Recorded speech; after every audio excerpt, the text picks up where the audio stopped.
Slowly but surely, we are returning after what feels like a extended long vacation. Let me just get a couple more announcements out while I'm still getting things loaded up here, and we'll start the stream here shortly.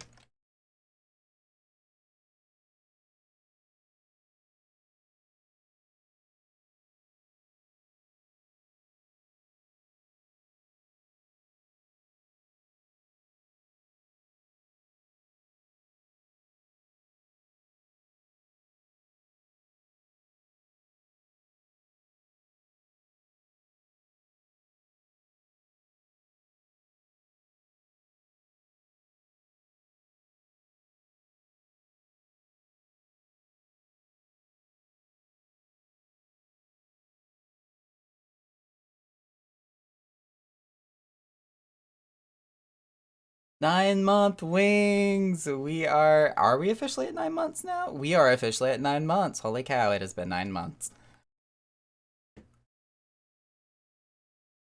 Which is funny, me and the boyfriend were actually talking about that over this past weekend while we were away on holiday. Was how many months I've been doing this now. Speak of the devil.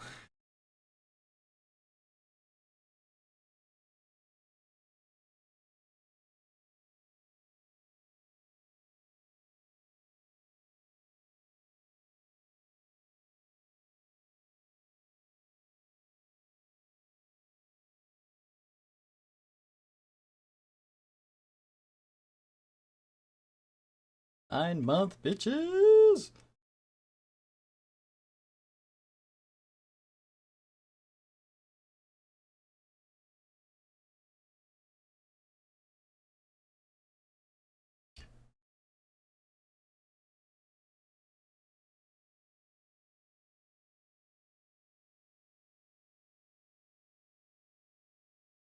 Oh, my camera's all in the wrong place.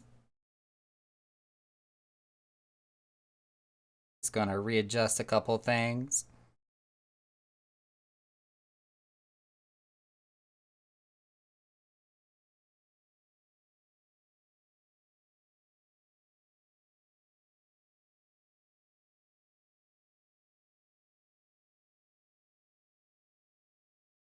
There we go, that's better. And the Echo House is not burned down. Everything's still here. Thank goodness. I was able to go away for X amount of days, and, nothing was set on fire that I know of.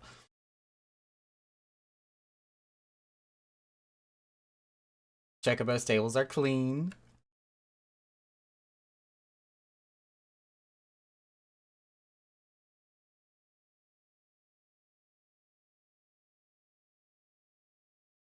Ooh!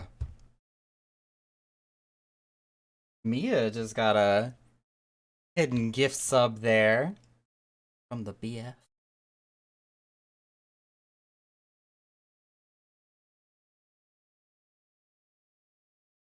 Speaking of Mia, I need to go harass him sometime in the near future. Haven't seen his face in a while. Then again, team role players, as far as Twitch goes, is kind of we've all been off in our own little directions, doing our own little thing. The club is still in one piece. Nothing seems to be out of place.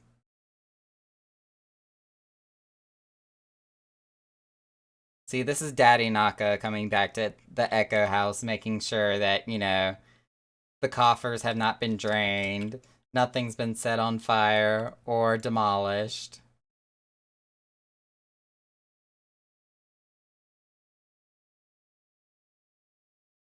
Those last 10 blood current tarts we need to sell, and then I can finally just completely strike them from the menu. They'll no longer exist, we will no longer sell them, and we will no longer have to worry about them. Good lord, we have a bunch of rolls. Do we still have 25 free slots? We should, as far as I know.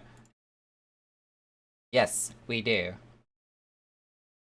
which I have been talking to 3 different designers so far, as far as the total redesign that we'll have done at the end of the year after the new year, where we will.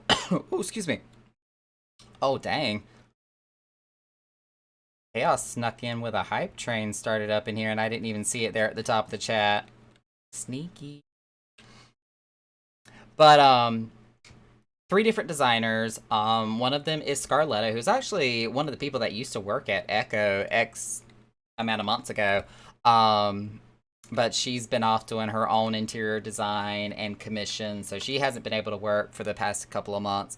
But she's one of the people that may be doing the redesign. I've looked at her portfolio, kind of like what I see. Her price range sounds pretty good.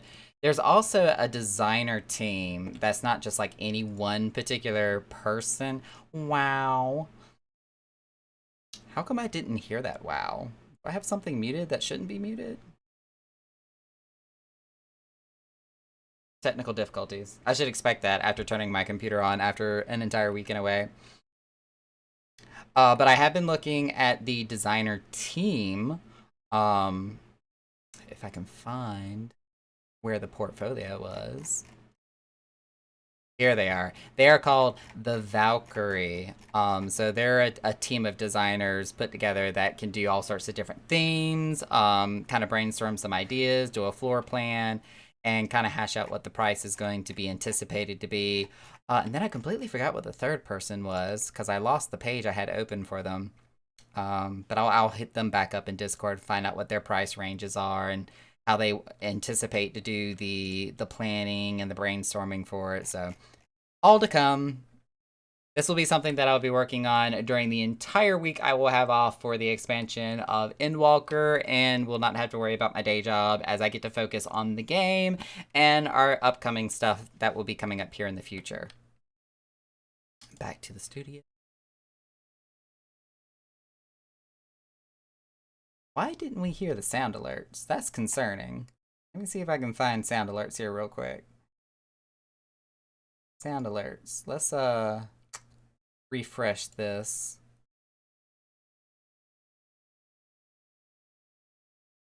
Okay.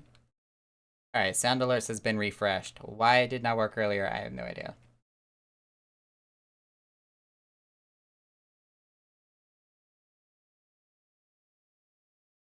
Oh, I think I know why. Properties. Not controlled via OBS. Okay, there we go. Now it should work. Silver probably won't get to there. Yeah, I heard it that time. The balloon pop. Silver probably won't get to main story quest for a bit with my schedule and hubby with Silver on his main account. Oh, I know. I know you had mentioned that before in the officers chat, and oh gosh, I hate that for you. All in due time. The wonderful thing about the game is, yes, all the new and shiny stuff will be coming up soon, but it's not going anywhere. Once it gets here, it will still be there in waiting when you finally do get the time to tackle it on with your other characters. Exactly. With your main on Hyperion. Get all that Endwalker hype.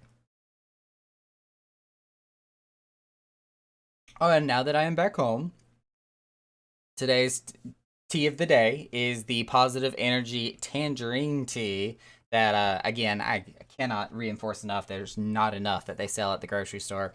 I actually took my Clementine Orange Stress Support Tea with me on vacation over the holiday with me and the boyfriend, which I got to drink a good little bit of it.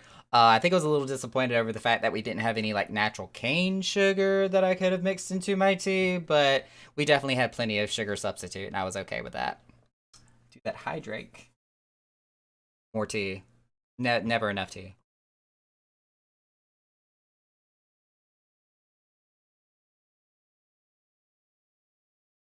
Probably gonna wait till late December to even start Endwalker at all. I am going to be taking probably today and tomorrow to catch up on not like Shadowbringer story, because Of course, I think most of us know that I'm in-game and then some, but to still tackle some of the content that I want to fit... Anika Delpy has logged in! Now that's a name I haven't seen in a hot minute.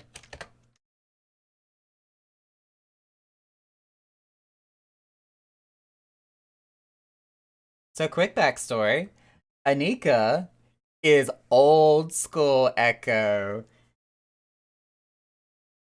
Like, she was one of the very first founding members, around the time when Echo wasn't even a thing. I think she was around when we were part of the group called Doma. Oh, she's about to jump all over me. Now that I've said something. Anika Delpy is her character's name. I'm trying to remember what her old character's name was. I think it was still Anika, but it was something different. It was Anika something Korean, maybe, for the last name. Speaking of Korean, she just said hi in Korean to me.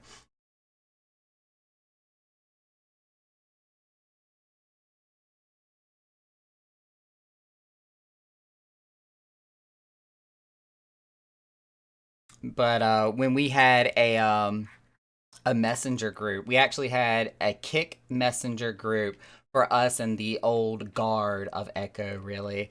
She was one of the people that was in that chat, and she would all the time be sending pictures of, new outfits, or it was really hard to actually get her to send a picture of herself. But when we finally did, like, she sent some model level pictures. Like, she is a beautiful, beautiful, beautiful woman.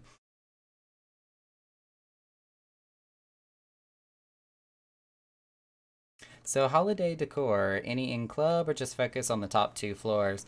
Um, I would say that we could still do the just the regular and the normal, and just kind of sporadically put the holiday decor like we typically do throughout the house and outside, like we do every year.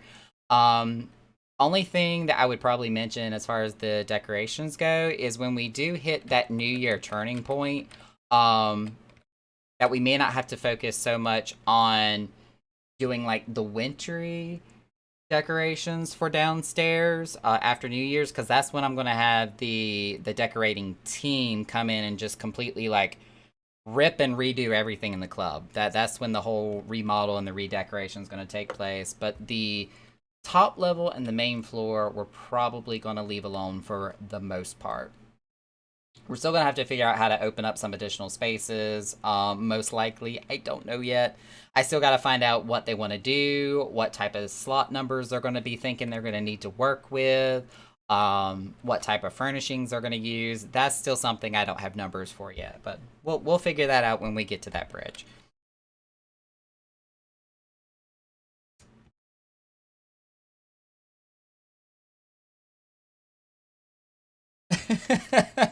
She said, "I see you never expected me to come back. You kicked me out."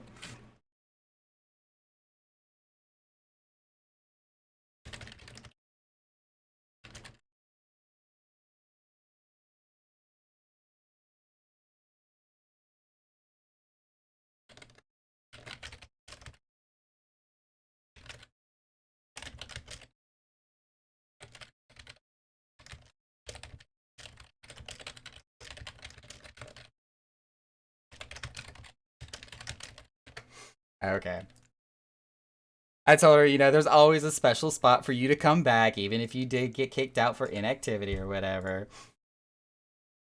Which is the case for most anybody who leaves Echo for whatever reason. As long as you don't get yourself kicked out or that you've been, voted out of the village, come and go as you please. That's the reason why we have that open door policy.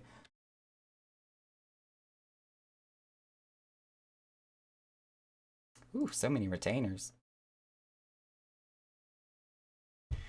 Am I free to purge some simple items from storage? We got Riviera benches and crap out that, yeah. I was about to say, we probably need to go through and just kind of prioritize what needs to come and go, because we do have a lot of just miscellaneous stuff that's in there. Some of it I've used, some of it I haven't, especially like when I'm kind of like throwing a bunch of tables and chairs out on the dance floor for when we do like an auction, for example. or if we have a function, it's nice to have it in reserve just in case. But for mundane stuff like that, we can always buy it from the vendor or run to the housing merchant. We don't have to have 20 spaces in storage just for tables and chairs.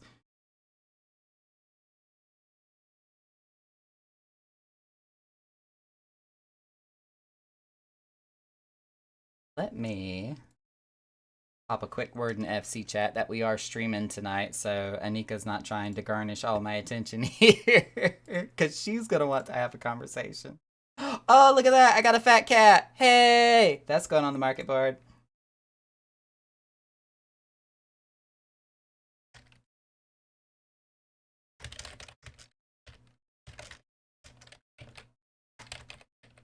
Wow, I cannot type.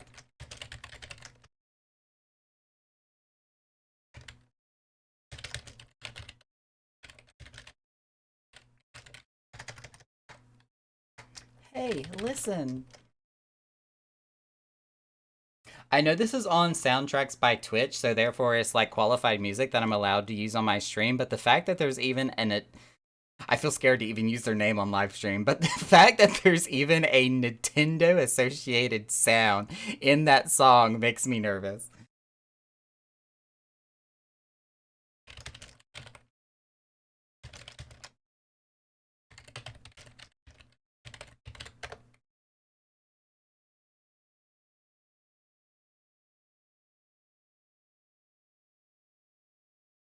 I can get in your stores so nice stuff can store at your place too to make sure it doesn't get gone in the redecorating. Oh yeah, I think don't quote me on this. I think I may have some extra storage space in my house. Plus, if I'm lucky, fingers crossed, toes crossed as well, when they do release the additional housing and the expansion into Ishgard residential, I'm really, really hoping I get lucky enough to win one of the lotteries for the mansions in Lavender Beds, if and when one of them open up and there's like an FC or somebody that relocates to a different location. So if I can get my large, that will be additional storage that we can have available for the FC if necessary.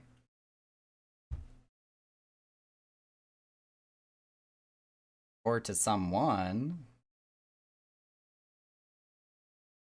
So when you unequipping your pants, holding uppers, the belts, need anything, Chaos? Let me know what you're looking for and I can check for you. No, I was hinting at Naka to give me that cat. Oh! Talking about the fat cat. You don't have a fat cat yet? I could have sworn you had one.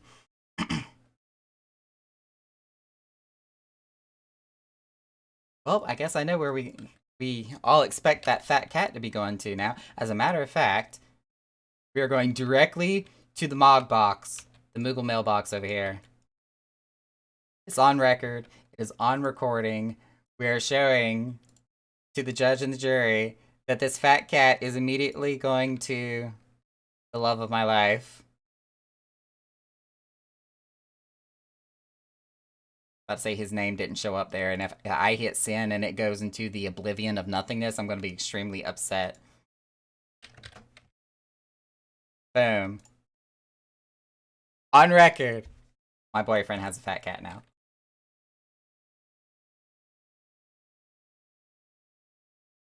Alright, now is it just me, or does nobody else, like, hear any in-game anything? What is up with my sound?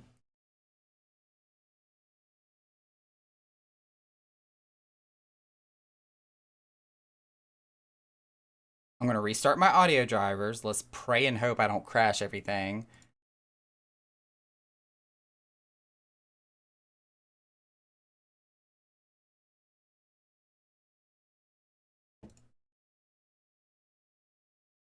Yeah, sure enough, I hear no in-game music or anything. My audio drivers are dying.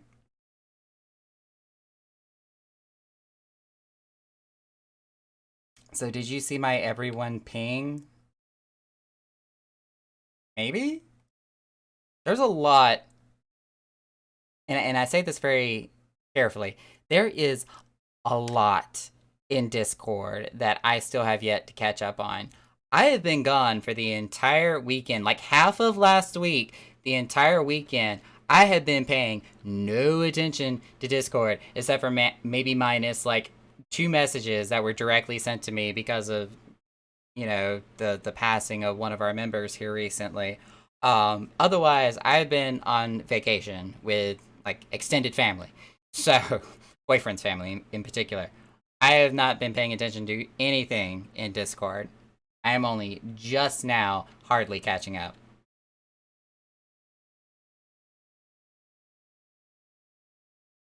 Hope to chat with some of y'all Wednesday while I throw holiday housing at you. Oh yeah, I was about to say definitely it's gonna have to be on Wednesday because I think what the servers are gonna be going down. I didn't even look to see what time maintenances are gonna be. Are they gonna do another 24-hour maintenance to get ready for the release of Endwalker here, like they usually do, or is it gonna be shorter this time around? I'm trying to pull up Discord here. 18 hours? Okay. I mean, waking hours of the day type situation, so still pretty much almost an entire day.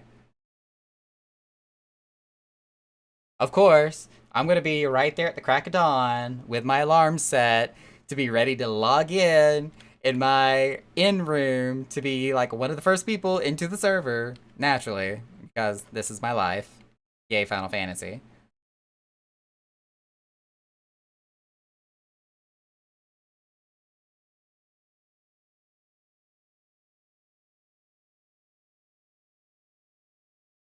I was lucky enough to play around with my schedule enough to get the days off that I needed and wanted. I am going to try to relog into the game here real quick because the fact that we are getting no sound is really going to bug the crap out of me.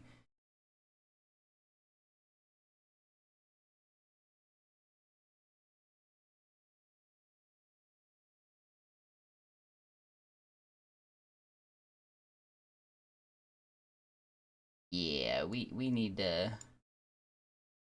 to fix a couple of things here. Alright, this needs to be the main input.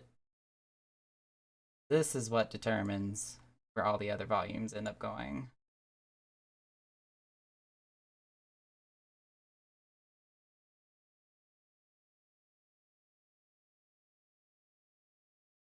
Voice mod needs to be our microphone.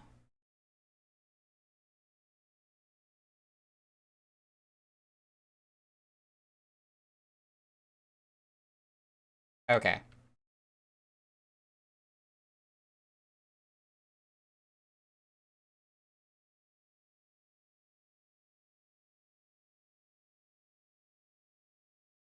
Too bad, I said. Good night, Silver. Sleep well, get good rest.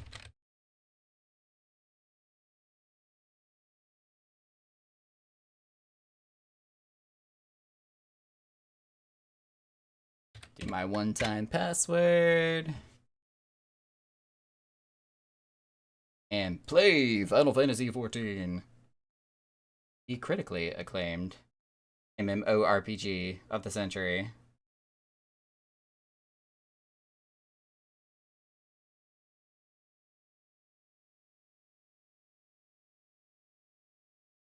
Still no sound, and I have no idea why.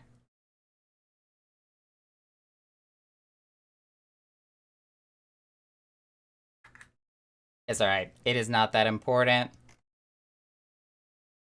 We will figure it out later. Oh, wait. Hey, maybe I lied. I think we got sound.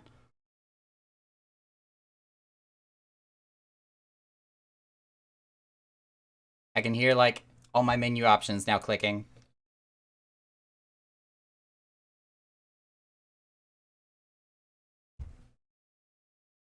So, any final predictions? When you say final predictions, are you talking about, like, storyline predictions? Because I know there's like 50,000 theories that I have not only said myself, but have heard since the very mention of Endwalker. Although I have been really interested in this whole alchemical symbol for platinum has come along, and how they talk about it is extremely similar in how it relates to the moon because it does have the crescent moon symbol, and how strikingly similar it's also got the design for like the ASEAN symbol for oh my god, names are escaping me right now, but in the gemstone, soulstone for MXL there. For story and how things will pan out.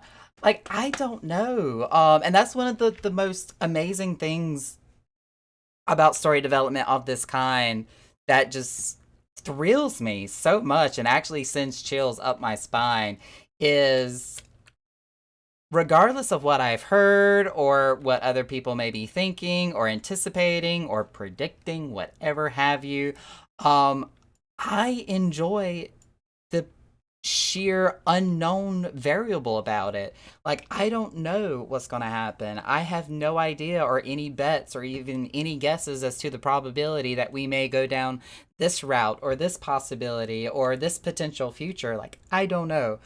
I am definitely the person who would much rather like live in the present and play out the story as it comes. So that's definitely what I will be streaming, recording, getting all of my first time reactions on Friday when early access is available and I'm able to log into the game and have a complete and utter nerdgasm all over the camera. I promise I will get everything on film.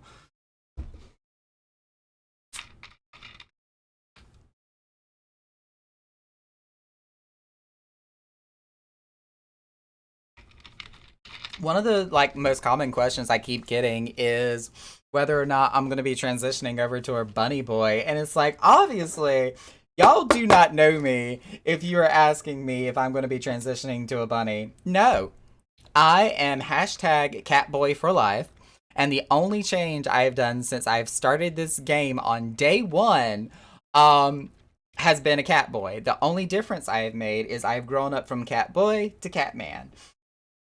But people just still continuously ask me over and over again, are you going to be a cat or a bunny boy? And it's like, no, I am not going to be the male version of a Playboy bunny. Thank you for asking. Goodbye. Oh, I know you got your Fantasia ready. There's no doubt in my mind about that whatsoever. Like you've already got not only your Fantasia ready, but I'm pretty sure you have gone through the benchmark and designed your bunny boy 5 times over and already have the perfect just character creation of what you want your bunny boy to be. Glace, I got my tea. I'm just running my mouth.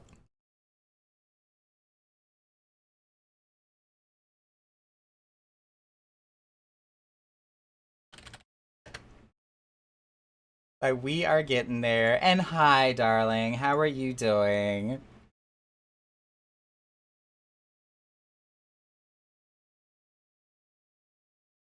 I had like a plan of action of what I wanted to do as soon as I logged into the game, and I haven't even like begun to execute that plan in the slightest at all here. I have no idea what I'm doing. We are going to first of all use one of these and one of these, and we're going to take care of some daily stuff that I need to do.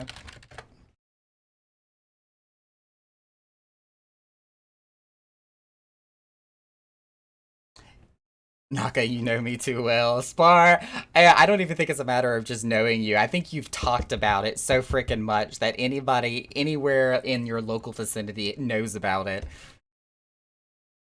Lace, I'm doing pretty good. I'm gonna be honest, I am exhausted.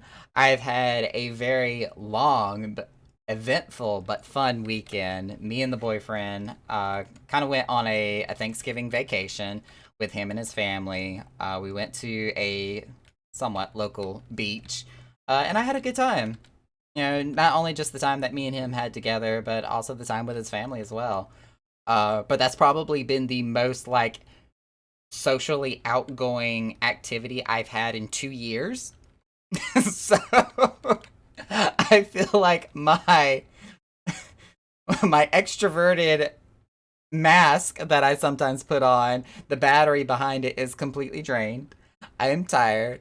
The very first thing I did when I got home was literally just throw my bags everywhere and crash onto my bed. And I did not move. I didn't even get undressed. I didn't want to even look at the ceiling. I was just done with life.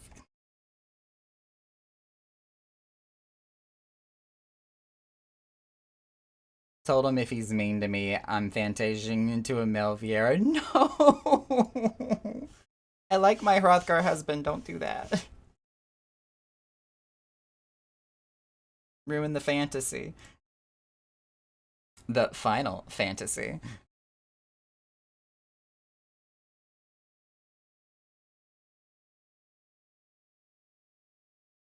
See, when I get into the habit of making puns like that, that's when you know I've been watching too many Zeppla videos.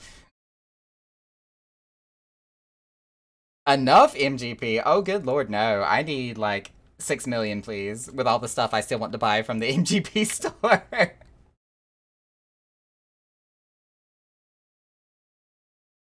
Hey, it's Raid Redemption. I haven't seen him in a while. Ugh, I don't like this ticket. We'll go this way. Hey, not bad.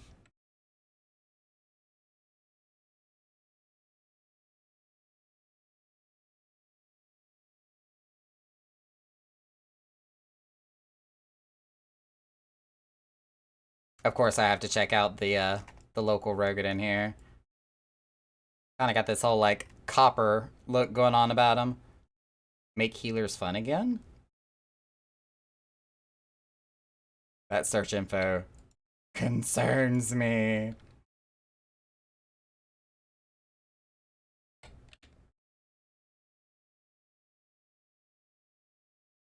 Naka, go stream for me. Do it for me. I'm lazy. Glaze. Oh, I'm not gonna lie. I kind of had to like really push myself to stream tonight. Also, I need to because I've been away for the weekend. I took a vacation starting like the middle of last week, so I definitely need to make sure I came back tonight. Plus, I still have not made a flyer for it yet that I was gonna like drag onto my screen and show off. But anywho, just as a verbal announcement, tomorrow both me and DJ Indigo Angel, who is Phoenix LaForce in Final Fantasy, but me and her both are going to be doing a gift card giveaway for a time card in Final Fantasy 14. It's going to be a 60-day time card giveaway that we're doing. Let me do a shout out here to DJ Indigo Angel. There we go. Yep, so me and her both will be doing a giveaway. It's going to be a raffle where I'm just going to have the command set up where it's just going to be !raffle that we can do in stream tomorrow, which will register everybody into a pot where towards the end of the stream we will draw a name to see who wins the card. And she's also going to be doing the same thing on her stream. She's actually going to be giving away 3 time cards on the stream that she's doing tomorrow. So she's going to be doing a raffle and pulling out names for those, just like I will be doing tomorrow as well. So definitely chime in if you want the free 60 days of Final Fantasy.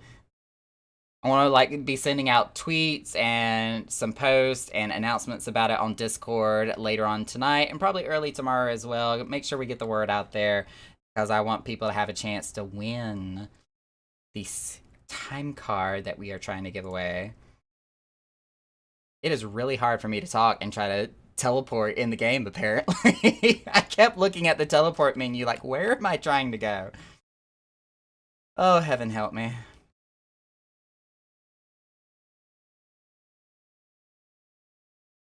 Oh! Oh! Oh! Oh! I got second prize! I got second prize! Oh my god! Oh, I was one number! Wow! Ah! Whew. Breathe, Naka! Breathe! Oh my god, I was one number off from winning the lottery, y'all. Oh, I got lightheaded. Ooh.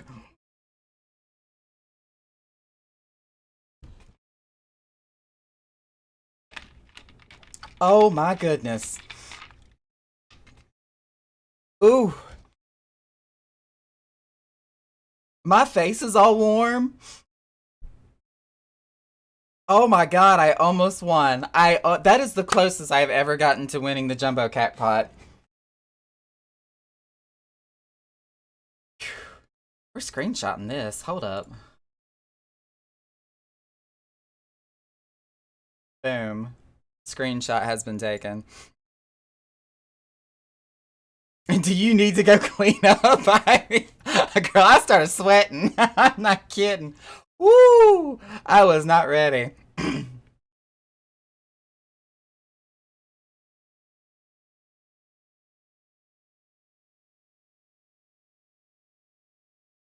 Back to a consolation prize after the fact. Oh my goodness, I got second prize. I'm scared to look at this picture you just sent me.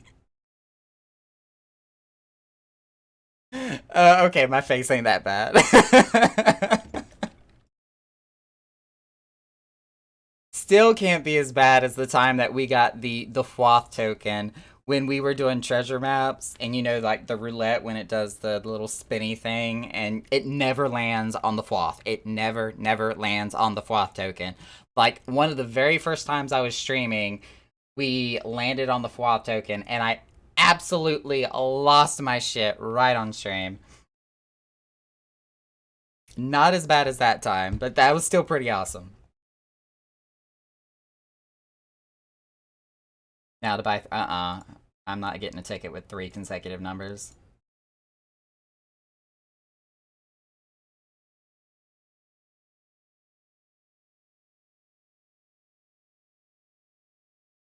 And again, 555.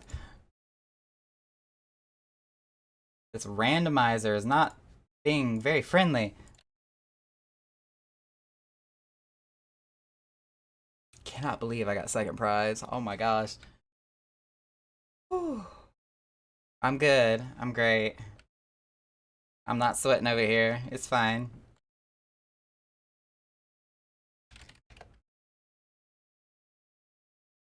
Everything is okay.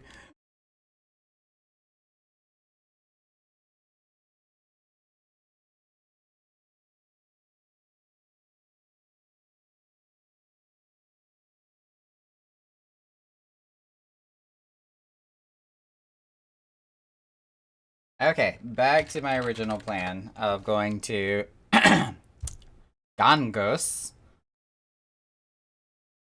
So I can kind of beat my head against the metaphorical brick wall here, trying to finishing up my relics.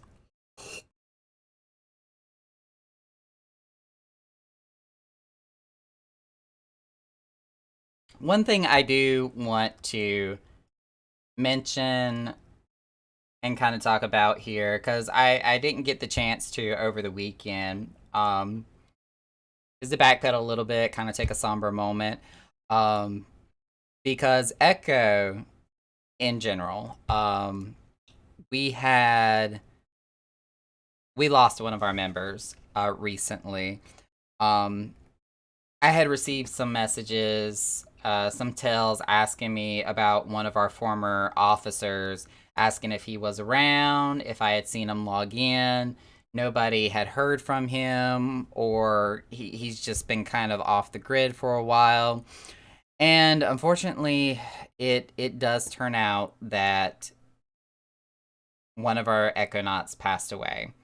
I don't know the circumstances of what happened. I'm pretty sure the family probably wants to keep the details about it in private and what have you. But we did lose one of our members. His name was Zace in game. A huge fan of the color green. Every time you saw his character, her hair was green, her outfit was green, her weapons were green.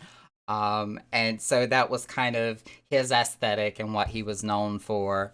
And was always a very positive person. You know, he never came off as hateful, vindictive, never really held grudges against anybody, even with people that he, you know, didn't necessarily agree with. He was still very amicable. That's the word I'm trying to say here. He was very civil too. So he was definitely a good person, but he did pass away on November the 11th. which was on a Thursday, that we recently became aware of.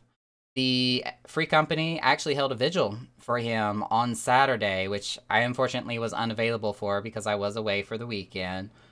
But we did have a vigil in game for him in his tribute, in his memory, to celebrate his life, both in and out of the game.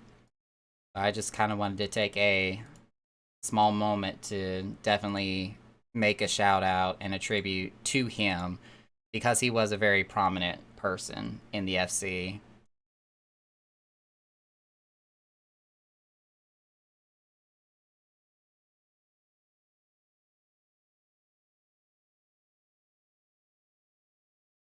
Glace, you may have, because he did change his name a couple of times. He was originally known as Ellie in game before he changed his name over to Zace, which was Xaice, was how he spelled it. And then, of course, Ellie was just Ellie before that. But he was definitely one of the, very social, very prominent members of Echo, always outside in front of the Echo house.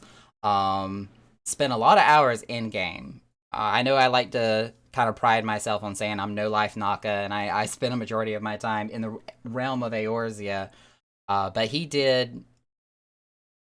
had a life in the game. That was his escape from reality and his place to feel like he could be himself and most outwardly portray himself to people without feeling judged or belittled just for being in him. But we had noticed that there was a while and a time where he just wasn't logging in, he wasn't talking to anybody, and then recently the news came to light that he had passed away. So it is very sad, and we hate it for, him and his family and his friends.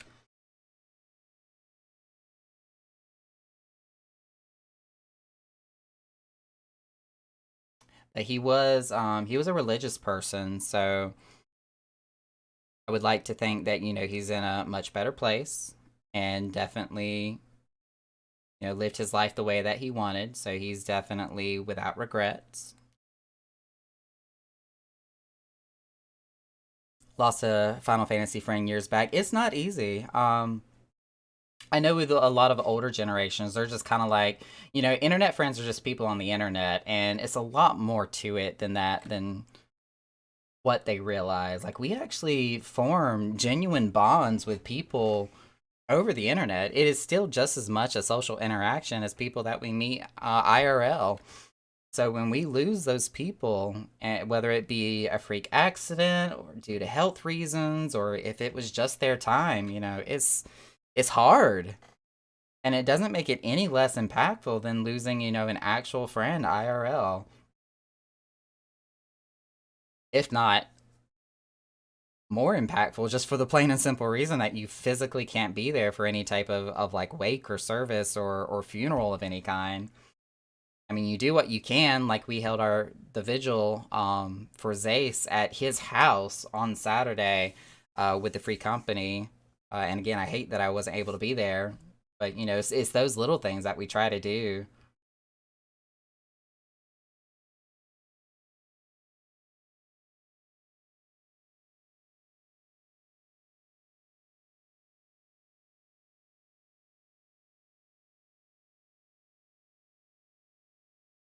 Our entire Free Company provided a huge flower wreath to the family when we found and learned of the funeral date.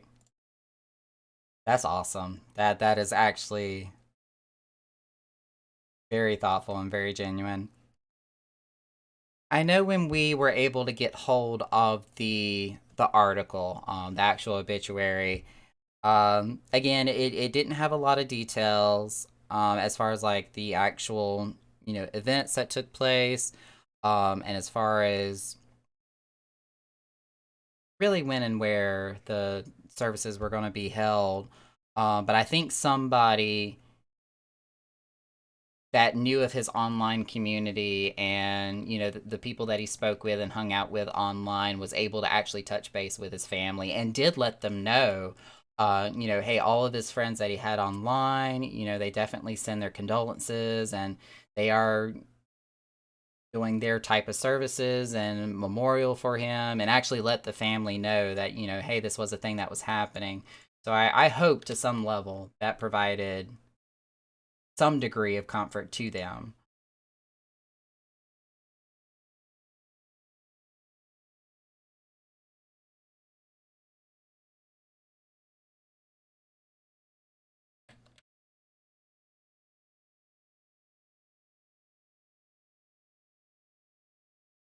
It's a Naka. Yes, Drake. I am online. I know I didn't give a lot of warning before I came online tonight. To be honest, I wasn't sure if I was feeling up to streaming, but after being gone for half of last week and all weekend long, and I know that we're not going to be opening up the Echo Chamber this week, especially with Endwalker being right around the corner, and you know, with the in light of certain events that did take place recently. But we still are going to be having the giveaway tomorrow, so we will be doing the raffle for the 60-day time card. While you relate to the tribute to Zace, I did leave a message in his book. I'm actually planning on doing the same thing. This is the first time I've been in game since I've been back home. And of course, I was rushing to get the stream and everything together for tonight, but I do intend on stopping by his house and leaving a message of my own in his guest book.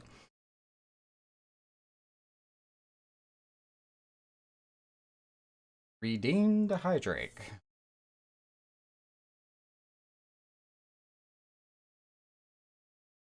You're gonna need to restock your water before you do your stream. Glaze, he is notorious for attempting to drown people if you have a hydrate option. If you do not put a cooldown timer or some type of restriction on it, you are going to regret it.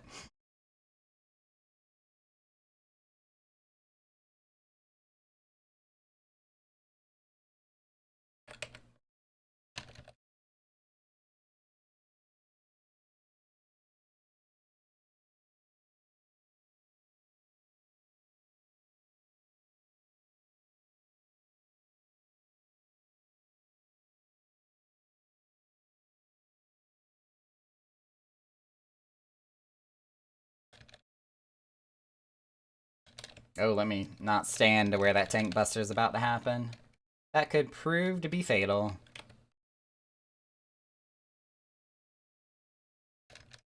Also sent a pic of your tuber.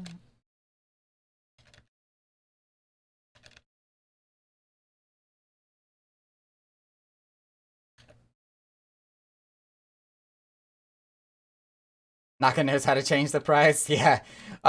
Definitely when you got your stream manager open, make sure you go to the viewer reward section and set those cooldown and restrictions on that hydrate. You will need it. I promise you. It will be invaluable.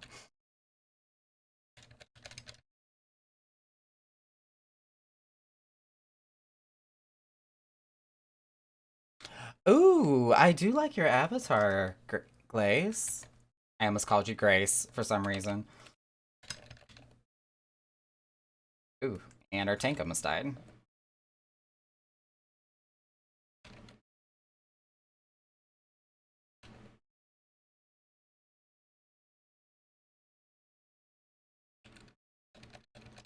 Feels naked without a tag. Oh no, Spar!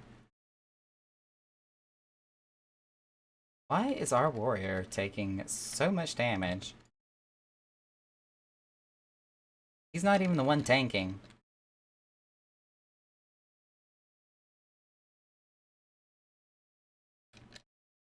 She is beauty. She is Glace.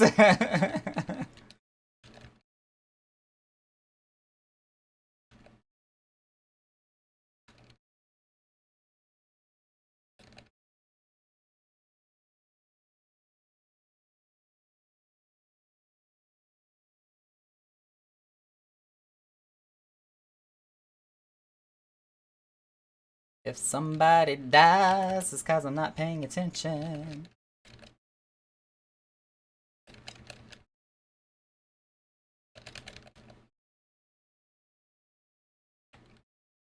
And of course, I'll be the first to die because I missed a mechanic that I wasn't looking at.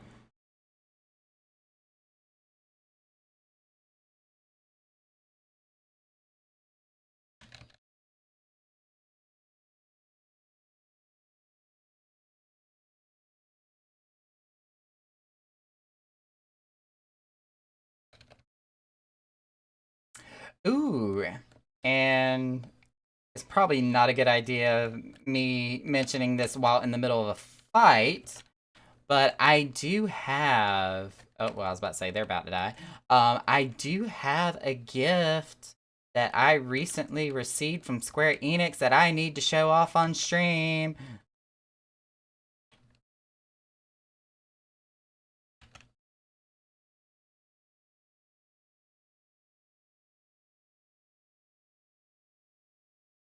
I am super excited about it. I haven't even taken it out of the package yet.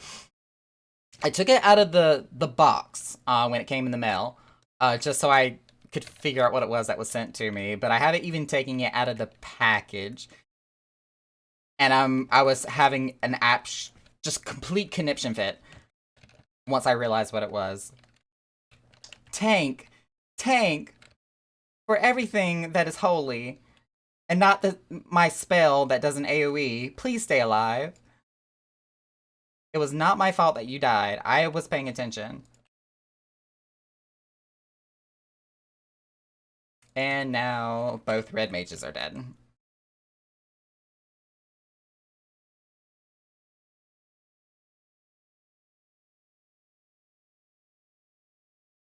Not the sexy rogue again. Oh, no, no, no, no, no. Come on, get the spell off. Get the spell off.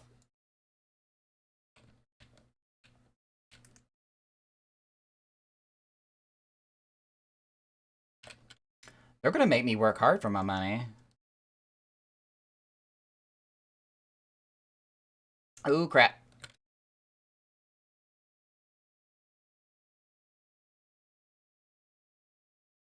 Cut them a little bit of slack. They do have 25% debuff on their stats. Now 50. But yeah, yeah. Tell me about it. Tell me about it. The brink of death.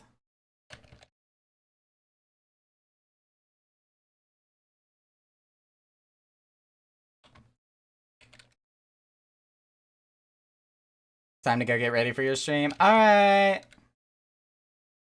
Has a good stream, please. I don't see some of these chains breaking. I don't see some of these chains breaking.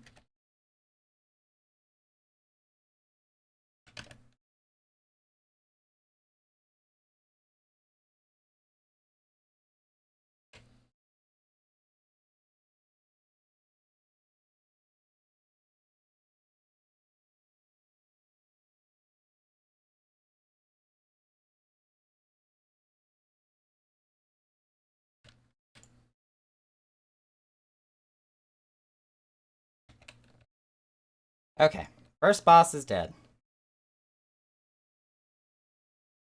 12 help us for the rest of the dungeon. She better be ready. Oh god, Drake, don't torturize the poor thing. Torturize? Torturize. Is that a word? Did I just make a new word? Can I coin that? Oh, he died way up.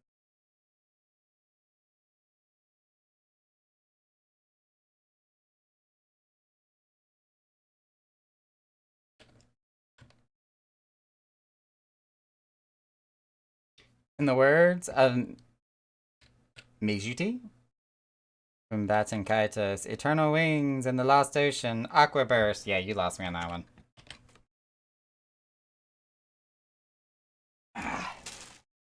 But grabbing what I was talking about that I got from Square Enix. This fight's gonna start before I can even open the package.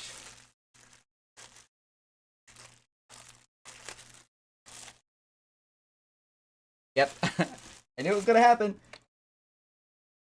I said it and it came to fruition. Is a 14-year-old kid that's an absolute sage of a magician. Okay.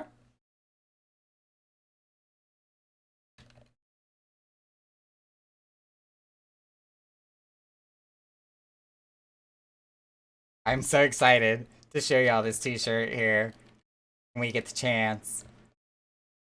Because there's a certain feature on this t-shirt that when I saw it through the packaging, because it's a clear bag, I think I screamed a little. I'm not gonna lie.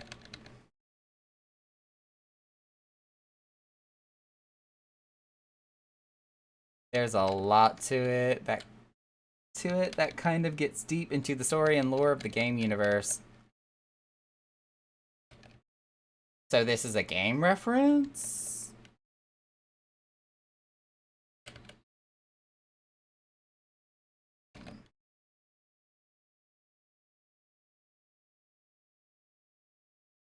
Ooh, run, run, run, run, run, run, run, run, run, run, run, run.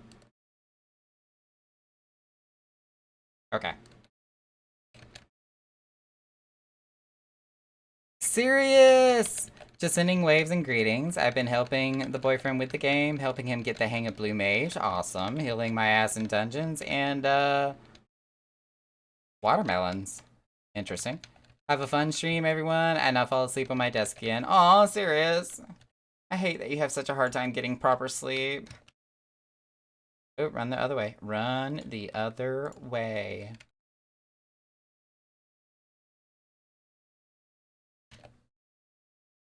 That red mage's gonna get hit.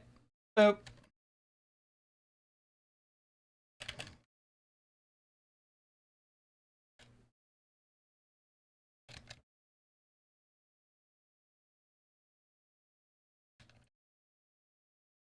Ooh, that's a lot of AoEs.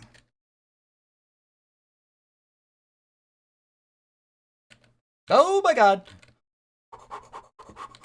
Slight panic. Oh my god. Alright, who we're gonna follow? We're gonna follow you. Okay. Now, to show off what I have, because it's awesome!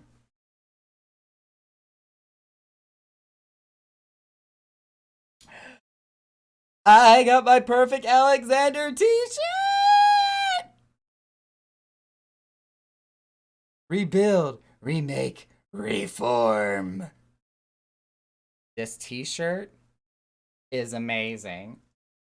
On the backside, there's like this whole manga part of the fight that is all over the backside of the shirt. And the part, oh, I got left behind.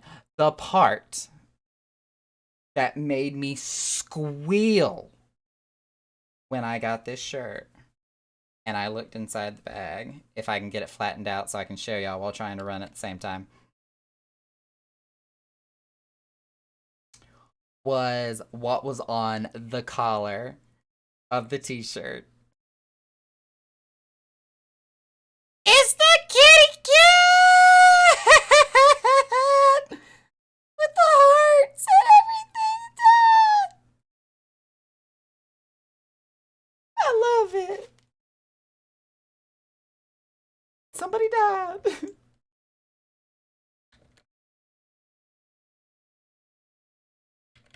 It's the kitty. I lost my shit when I saw the kitty on the collar. It is Schrodinger. He's got the little hearts and everything, and it's so cute. I love it. I love it. My stomach just got a little upset because I got so excited.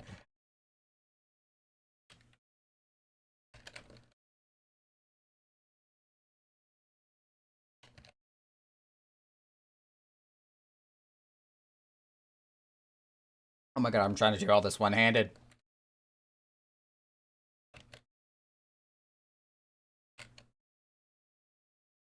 I am in a bad place.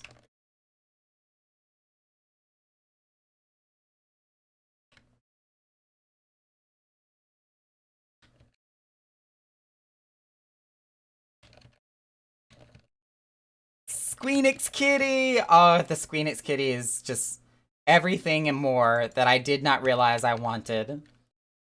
Oh, well, that just happened.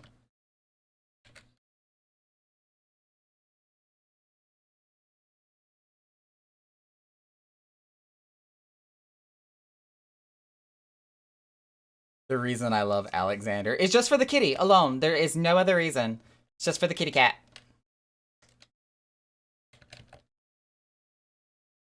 But I am super, super excited about my t-shirt. It was the highlight of my day yesterday when I got that in the mail.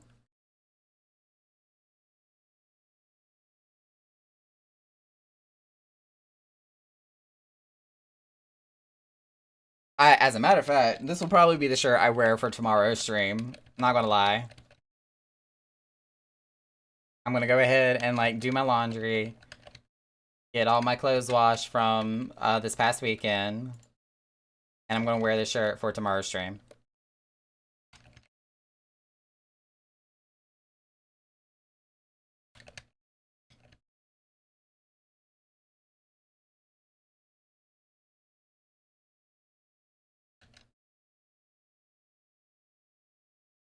Put me down.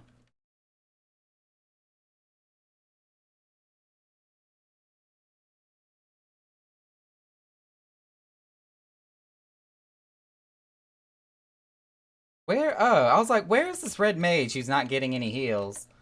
I wanna fuss you out.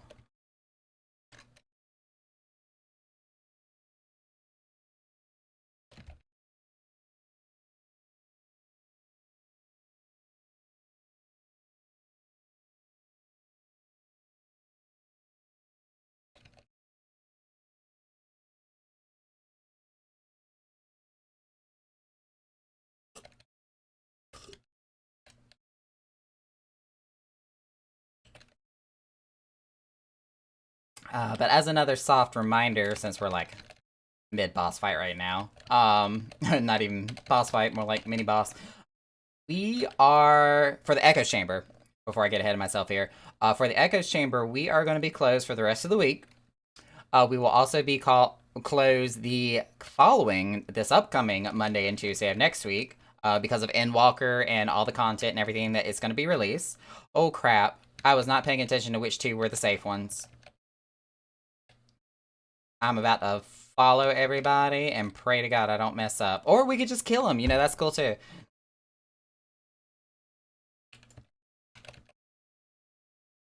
But as I was saying, Echoes Chamber is going to be closed all of this week. Definitely Monday and Tuesday of next week as well. For the following Saturday of next week, I do not know for sure if we will be opened or closed. But we are supposed to be having a Bard Band performance coming up in the next few weeks here. So, as per usual, as more details come to light, I will share that information on our promo website.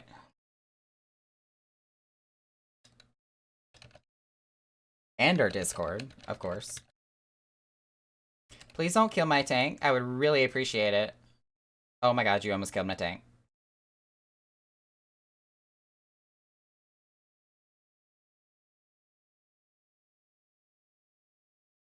And that kind of hurt.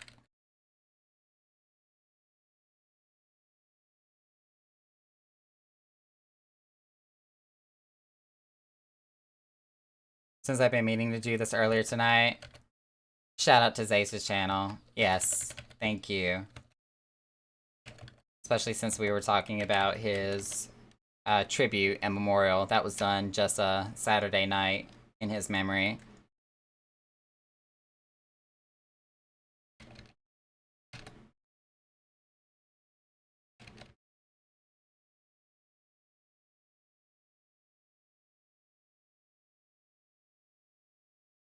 I don't know who did that heal, but it was not me.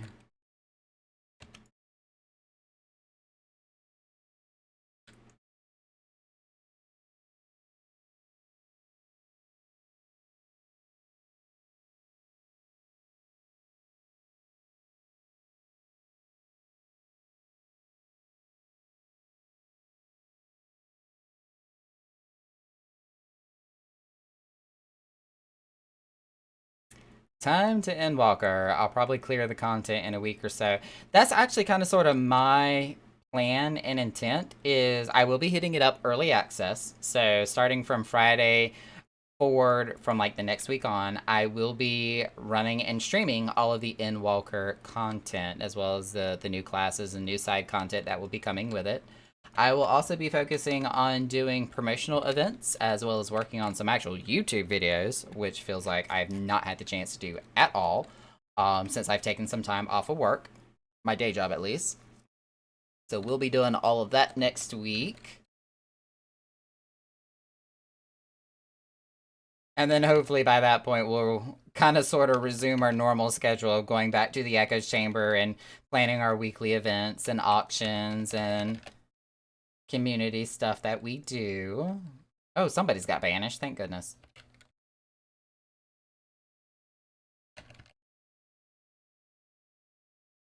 I was also going to wait until tomorrow since you were going to be streaming then, but what do you think, at least for a time, of setting up a Zace command? Yes, we could definitely do that. I tried to save you, Red Mage. I am so sorry. What I will probably do, Drake, is I will most likely pull up Zace's, well, his obituary, and I will pull everything that we need to kind of make a memoriam command that we can do.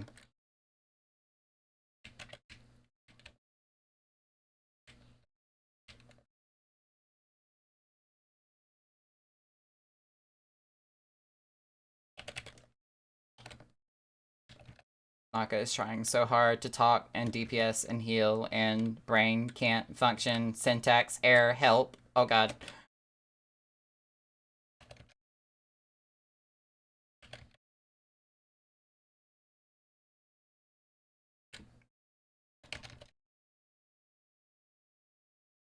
I could join for the streams?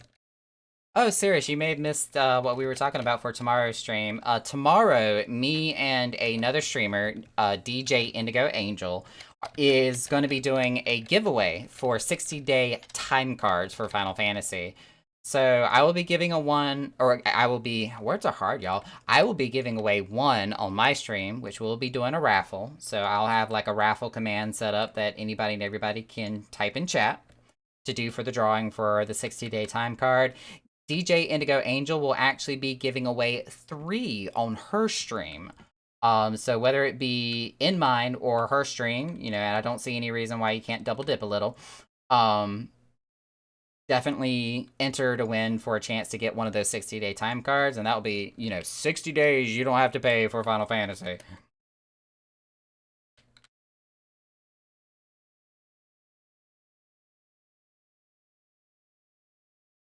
Ooh, that scared me. Big explosion in my face. Not the kind I was hoping for.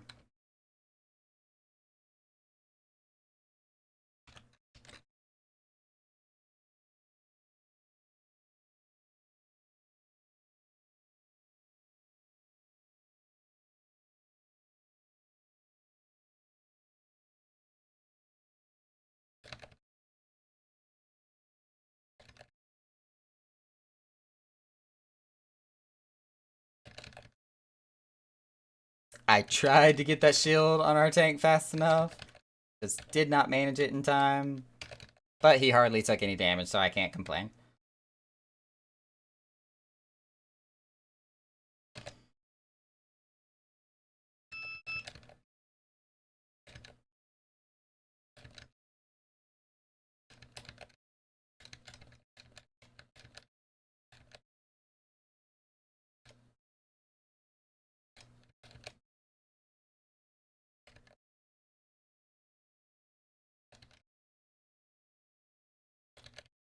Sure, I'll dip by after finishing up some projects. Awesome.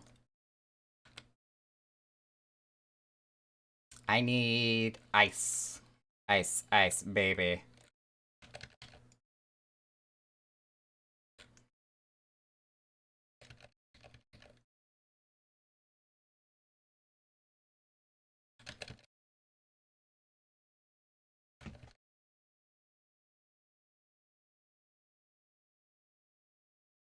Oh, another hydrate.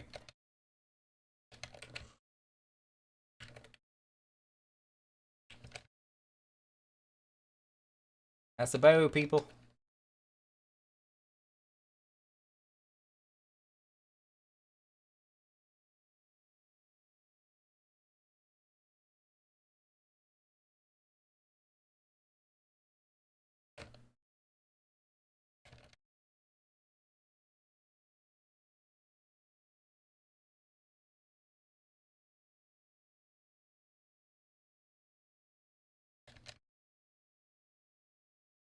Ice Ice Baby again.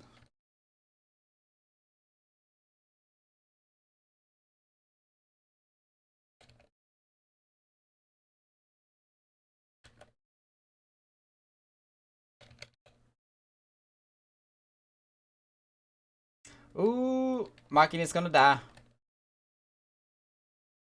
Hasta la vista.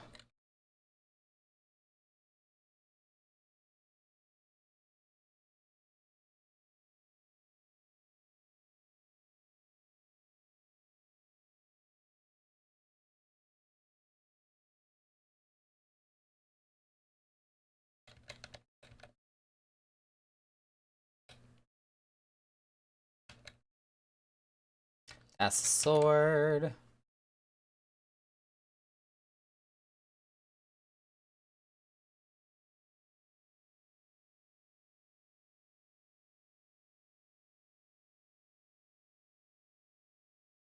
I need double ice.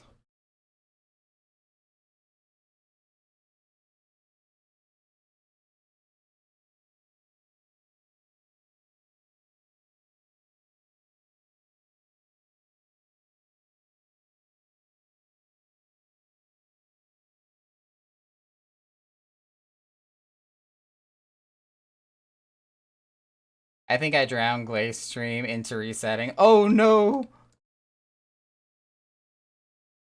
Drake, drowning people is bad. And of course, Warrior died.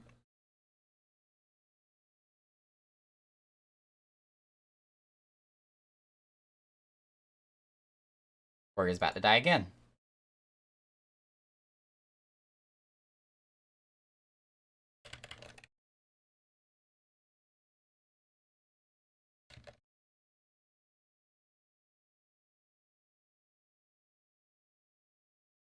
I drown! Evil Kitty. Yeah, you are Evil Kitty.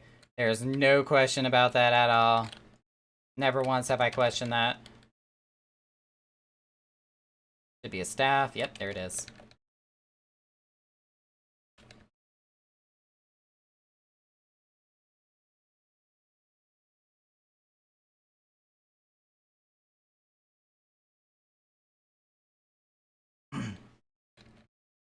I mean, white mage. Of course I'm evil. Lawful evil. Lord have mercy.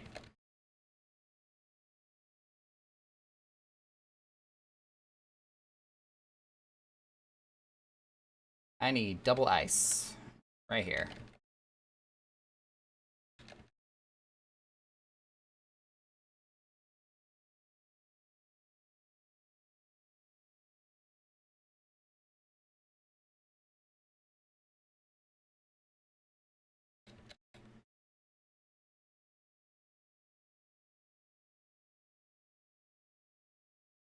Glory of Baja!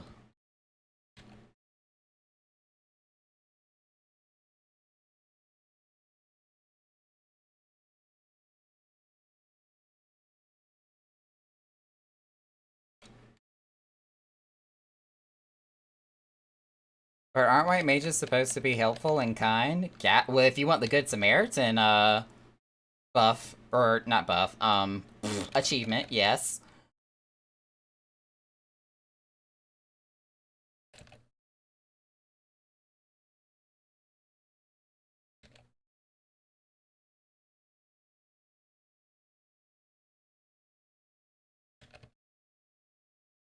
Ooh, and have y'all been keeping up with all the illustrated artworks that Square Enix has been doing for the countdown to Endwalker? I've been, every day that they release another one for the countdown, I've been taking it and posting it on Twitter, of course, along with the link to the actual page that it's posted on. But they have had some really, really amazing artwork that they have been pumping out every day.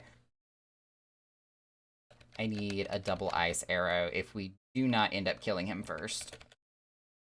Him, it, she, whatever.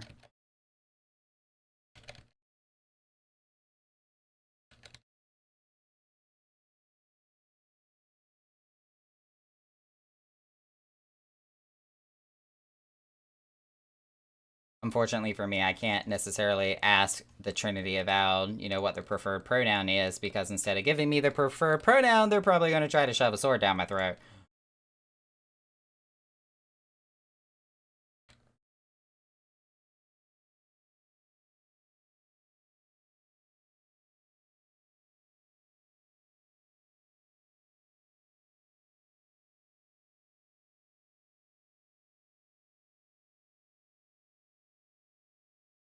My god, this Dark Knight is ready to go.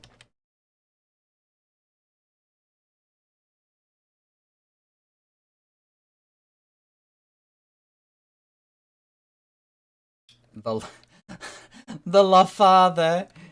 Instead of the Godfather, it's the La Father. I'm done. I'm done. The Godfather in this game would be a Lalafell, though. Try to change my mind. You can't. Because we all know it would be a Lalafell.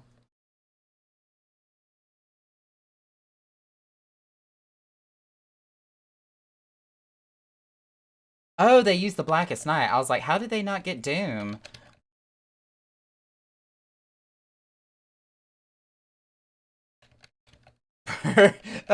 Perhaps their preferred pronoun is sword and slice. You know what? You're probably right. Or arsenal, because all they have is, you know, just a random assortment of weapons that they keep pulling out, whether it be a staff, a bow, or a sword.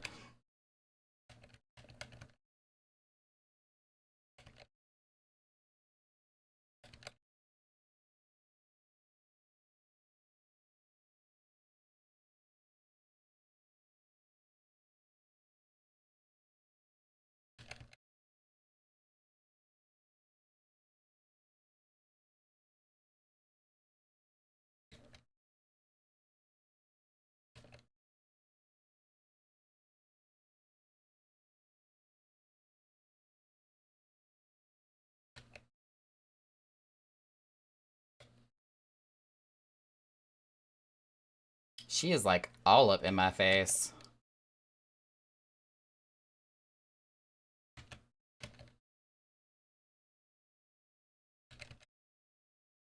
Oh, poor Red Mage.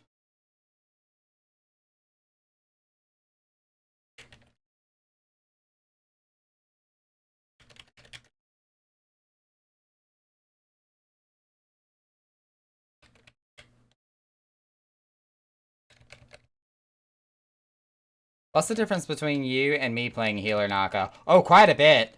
Quite a bit, I think. I think there's a very different approach on how you and me tend to go at people when it comes to healing.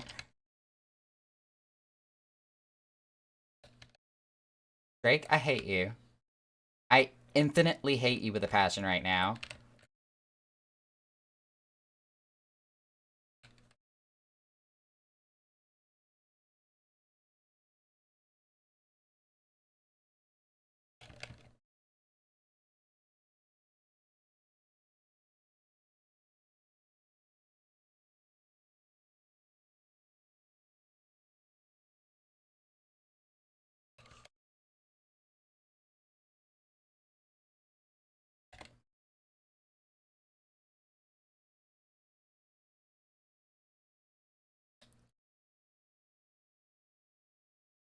Yep. That cat has the right idea.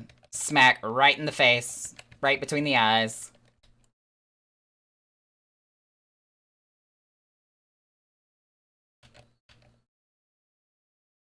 I need to move.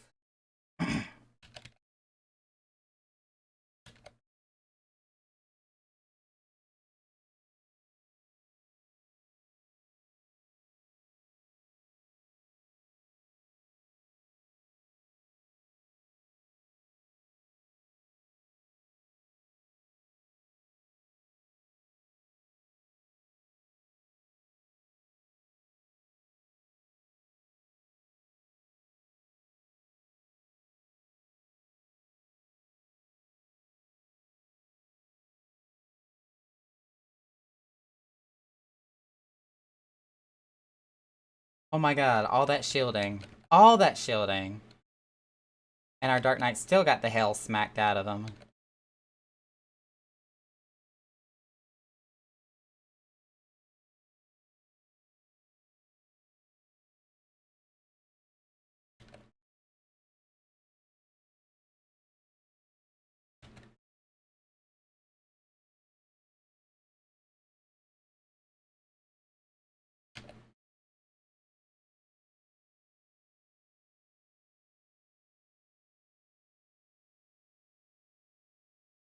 Oh, did I get it off? Yes, I got it off. Okay. I wasn't sure if I wasted that Swiftcast or not.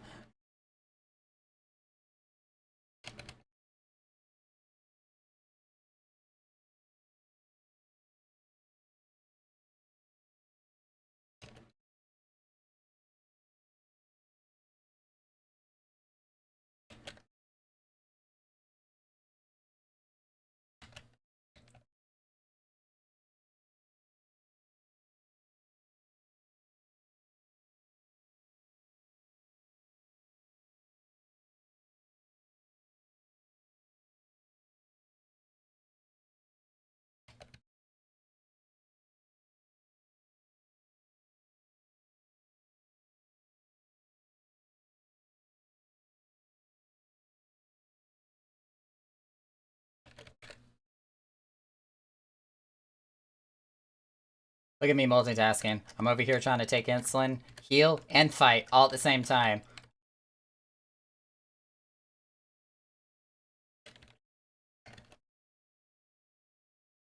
Oh, that Asuna had no effect.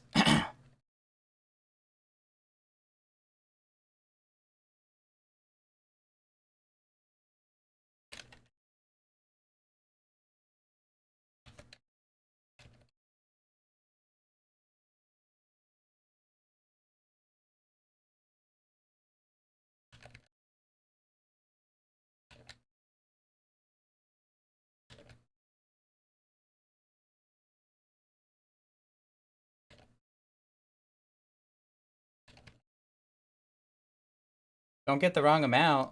Wrong amount of what? Nope, you're dead. You're dead.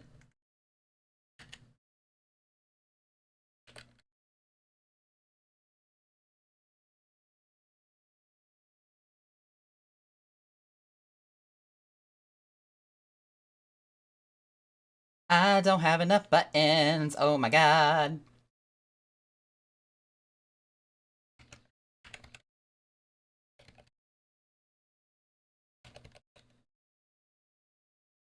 So...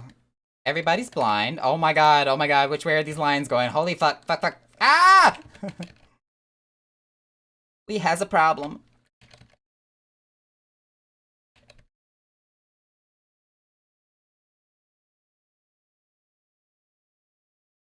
Oh, of insulin. Okay.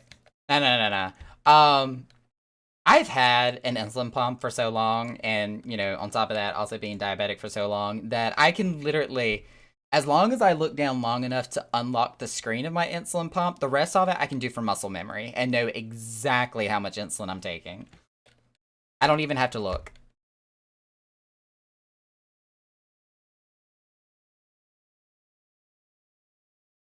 Which, based on the number of times that I press the button, I'm taking roughly about 4.5 units of insulin. And that wasn't without me even having to look. As a matter of fact, I can light it back up and tell you. Oh, I was like literally 0.5 off. I took 4.4, which is like negligible.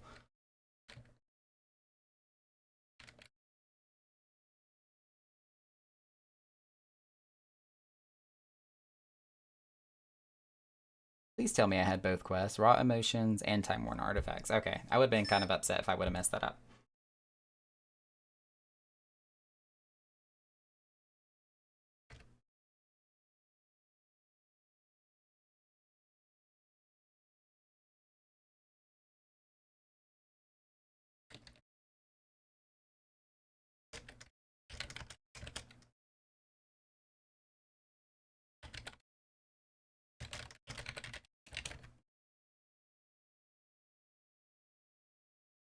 And of course, we're gonna re-queue for Delubrium, because that's the best way for me to get Time Worn artifacts and raw emotions right now.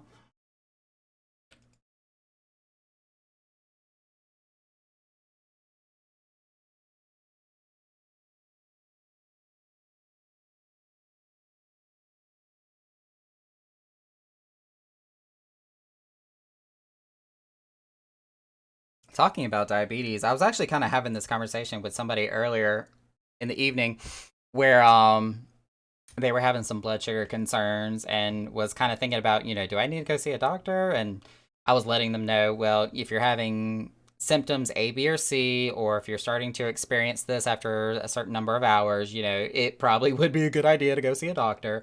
Or, if this, and this was happening.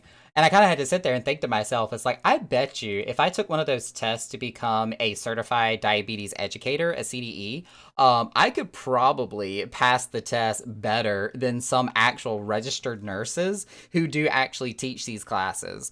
Because I have been through so many classes and have lived through all of these, like, procedures and different types of treatments and different medications for type 1 diabetics that I could probably teach the class myself. Cannot tell you how many times I've actually gone into a class where, I hate to say it, but it looked more like a geriatrics bingo event going on than it did an actual diabetes education class, because of course I'm like the only young person in the entire room.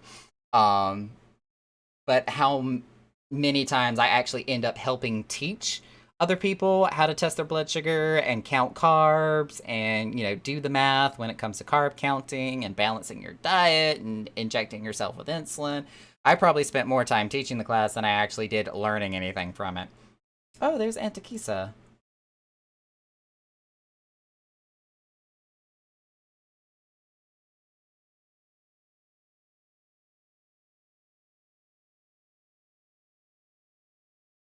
Oh, dang it. Anika logged out before I could tell her something. I was actually going to give her my phone number because she's one of the people that I actually trust with it.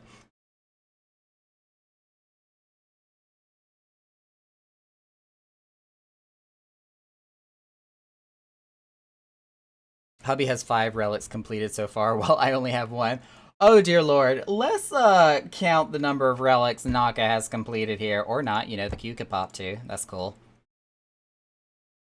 1, 2, 3, 4, 5. Well, I got up to 5 before the queue went. And counting.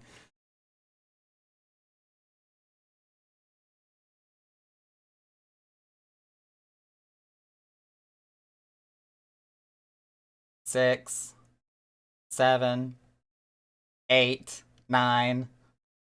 And then we get into the crafting relic. So I've got 9. 9 that are finished.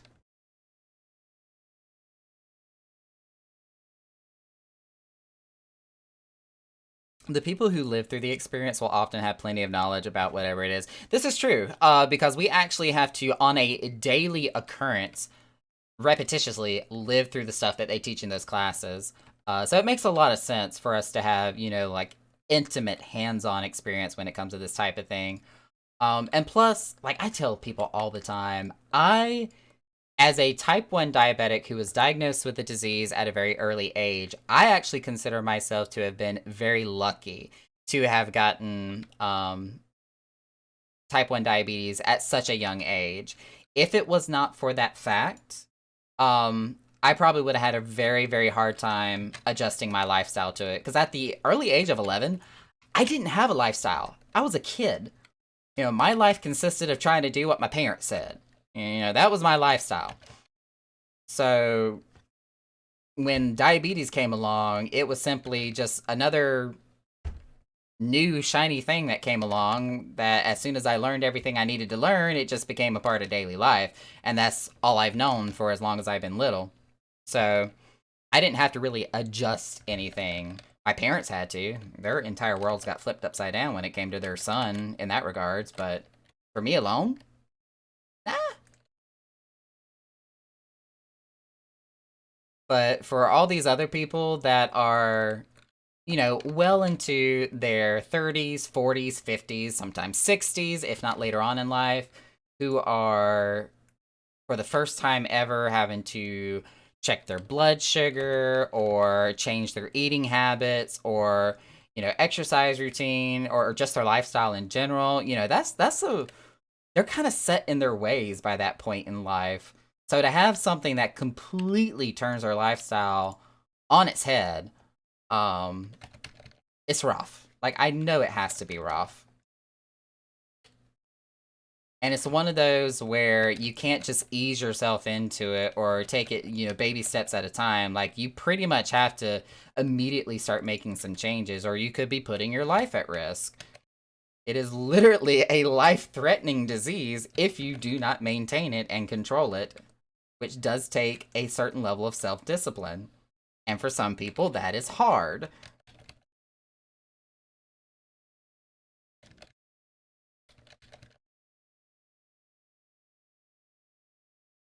So like, I get it. I understand completely where they're coming from and why it's a difficult transition.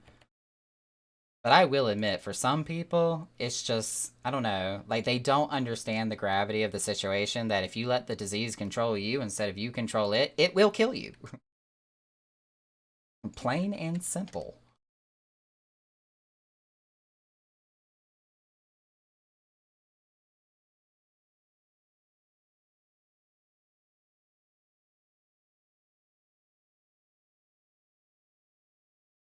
Ooh, honey, you almost died.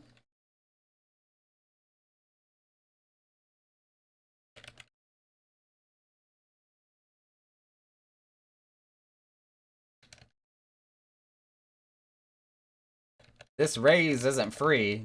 I'll bill you later. Oh god, we've got one of those white mages in the group right now.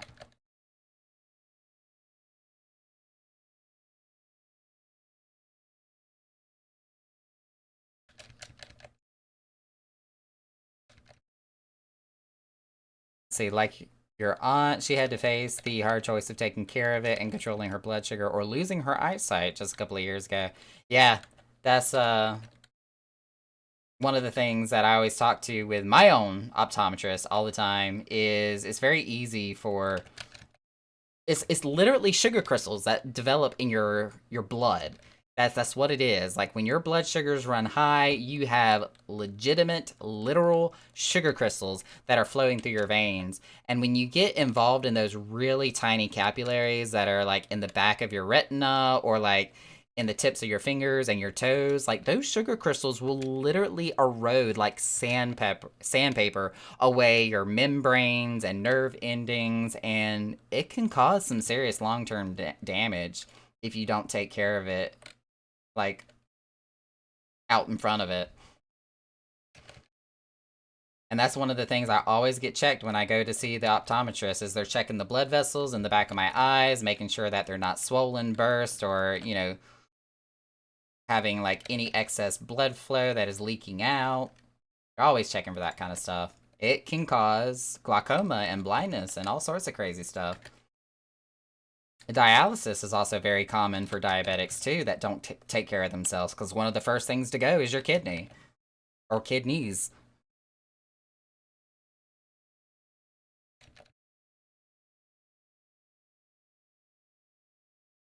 But it is preventable and in some cases even reversible. Like, I do have some slight damage in my retina directly as a result of being a diabetic, but it's also one of those things where my eye doctor all the time says if you can get your blood sugars on average under control and get your A1C, which is like a 3-month average of your blood sugar, under a certain number, you know, anything and everything we've seen on the back of your retinas should basically heal itself up. Heal itself up. Excuse me. Oh, I was not paying attention to these swords. Oh my god, I am going to die. I think it was that sword first. And then it's gonna go that way, and then it's gonna go this way, and then it's gonna go that way. Hey, look at me being a master dodger.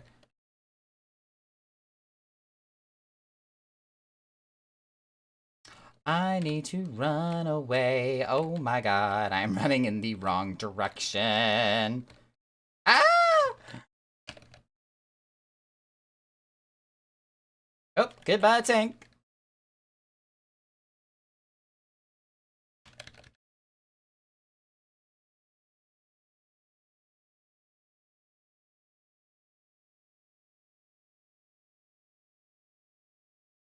Oh, goodbye, tank again.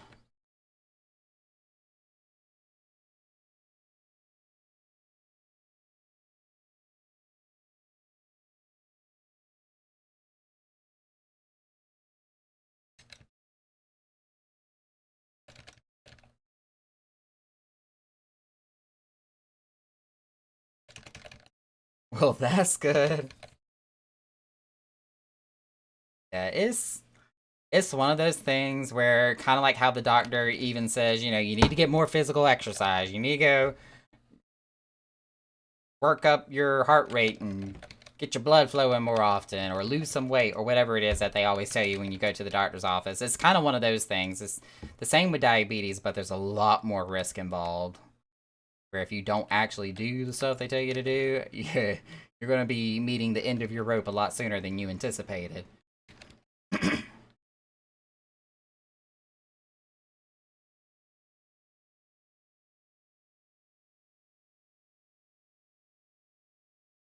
Boom! You died.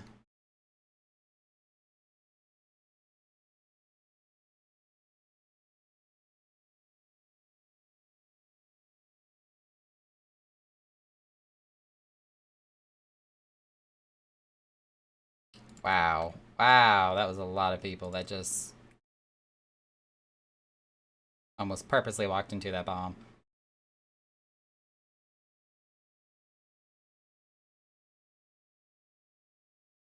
Gotta raise, you gotta raise, you gotta raise.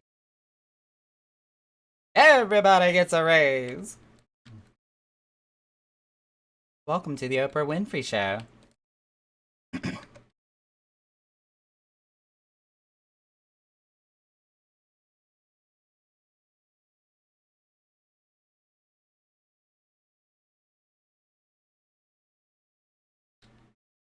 Time to start a new game of FFX2. Are you talking about for yourself?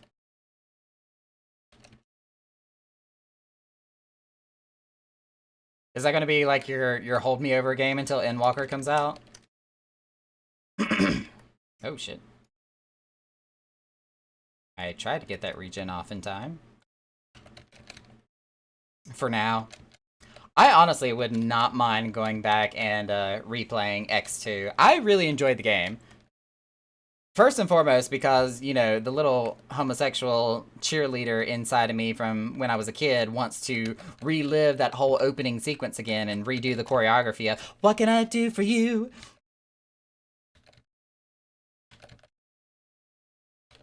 Damn it, Drake, get out of my head. You and I talking about the same shit. I'm telling you, that whole entire opening cutscene is what made the game for me. Like, I was ready.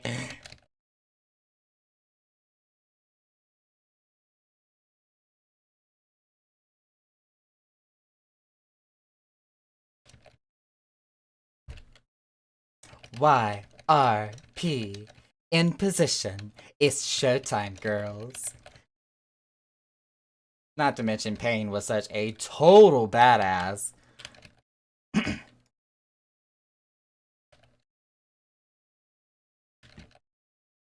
It's one of the main reasons why you're getting back into the game. I mean, that was the entire selling point for X2. Yes, it was basically the Final Fantasy version of Dress Me Up Barbie. I get that. Okay, it was a little bit of fan service, but it was well worth it. It was done perfectly in Square Enix style, and I really enjoyed the Dress Fair system. I am not gonna lie. I thought that entire class changing system was amazeballs.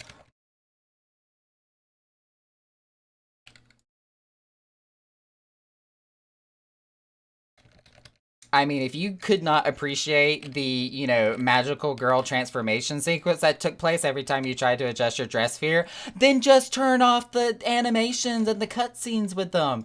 It was literally so easy to just go into the pause menu, change the option, and they would just instantaneously change classes without you having to rewatch an entire Sailor Moon episode all over again. It was not that difficult.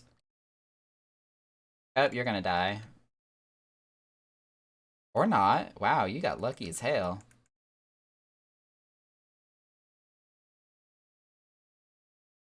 Also, Songstra's best bard.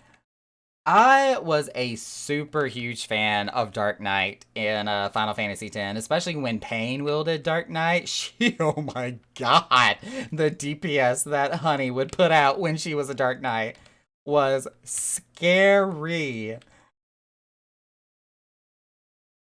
Oh god, Molt, I mean, the Final Fantasy franchise on its own is, completely amazing, but 10, not so much 10-2, but definitely 10 was very iconic. Um, Honestly, I would say as far as like popular best rated games for like PlayStation of its time, 10 would probably stand very well on its own up against 7. By far.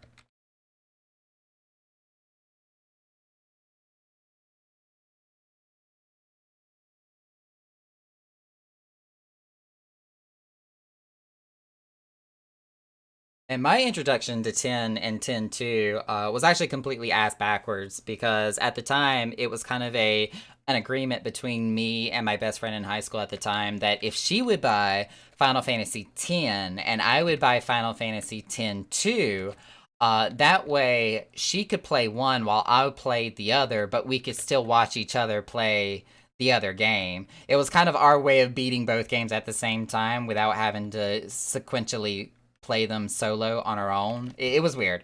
But anyways, I watched her play 10 as I played 10-2, and the same vice versa. 10 was also the very first video game that actually made me cry. When she and I got to the end of Final Fantasy X and the absolute, plot twist that rips your heart out there at the end, at per, Square Enix style, I cried so hard. I was so emotionally invested at the game at the time that it was so heartbreaking, which is why, since I was the one that played 10-2, was so happy at, the 100% end game of 10-2. Made me just, it fixed everything. Isn't 10 and 10-2 somehow related to 7? In ways, yes and no, but that could also be said. Oh, yeah, that clipped me. That could be said about any Final Fantasy game because they all have very similar ties to the same lore, just from like different perspectives and different realms. Each Final Fantasy is almost kind of like a parallel dimension in some sense.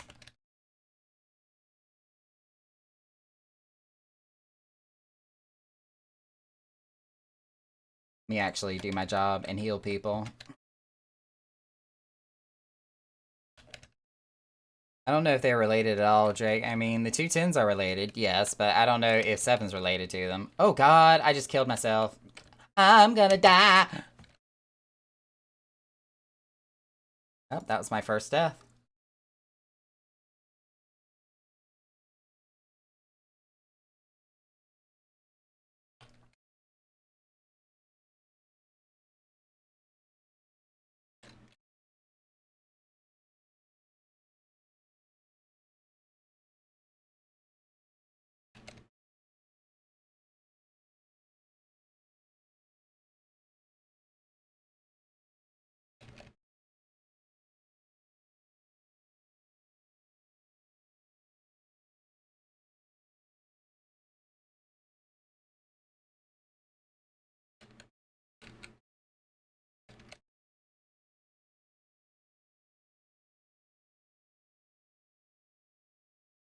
Actually, I think that would probably be the best way to really describe the different Final Fantasies in relation to each other, where it's almost like a multiverse type situation where they're all part of the same universe, yes, but they're all different dimensions of that universe. Where there's like certain key elements that do bring similarities between each different version of the world, but they are different dimensions layered atop each other, so each one of them is its own very distinct, very defined storyline and timeline.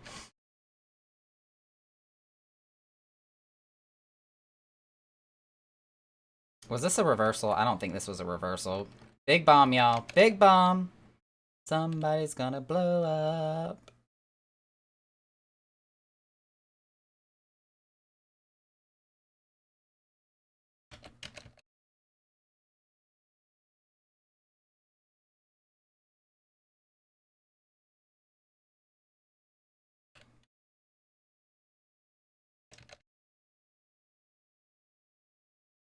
Now there's a reversal. Alright, so I'm gonna stand over here.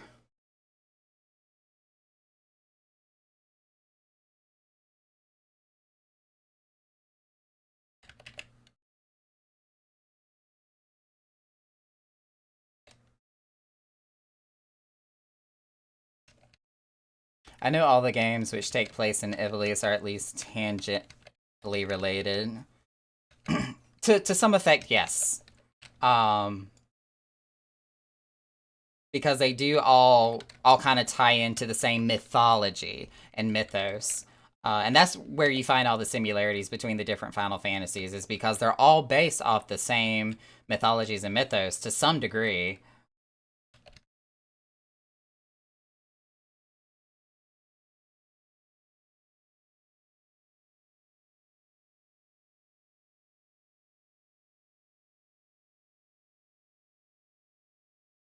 Which is why even in Final Fantasy XIV, when they did like those crossover events where when Final Fantasy XIII had come out and when Lightning was actually appearing in the world, well, not come out, but crossover event. So when Lightning was appearing in the world of Eorzea, she even admits in that little side quest storyline that she somehow got teleported to this world, to this realm, that she is not from this earthly plane or whatever it is that how she phrases it.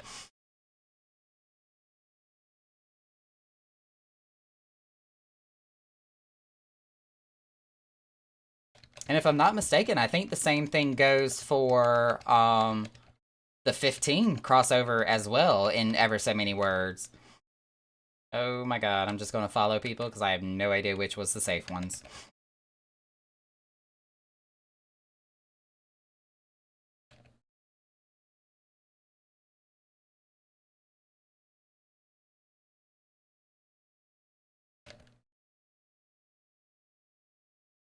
That kind of hurt.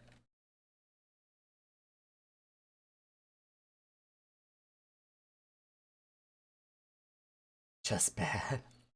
That white mage's name is just bad. That is a name for a character.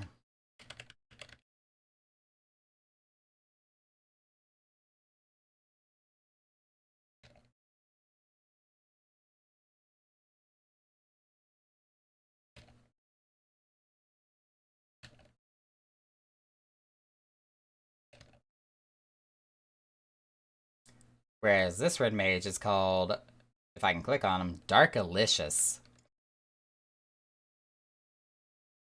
Instead of, Bootylicious, they're Darkalicious. Yeah, no. Nah.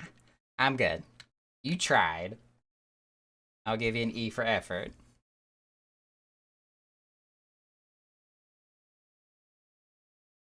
Here's another little nugget of information. If you see that Makoto is not using Featherfoot, or she's actually like running on the ground, that's how you know that there's no traps. If she feels safe enough to walk on the actual ground without floating and levitating, that's how you know there's no traps.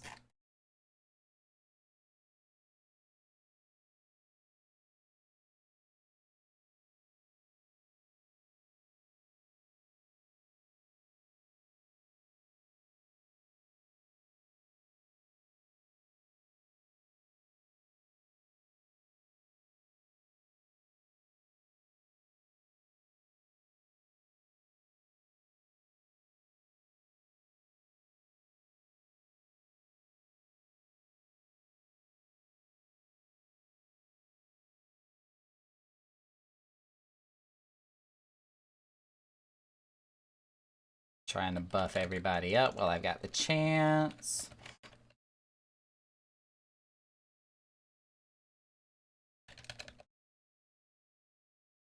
And Darkalicious Bootylicious. Fergalicious. I'm not from the 90s. No, I have no idea what you're talking about. I didn't exist during the 90s. Cough, cough.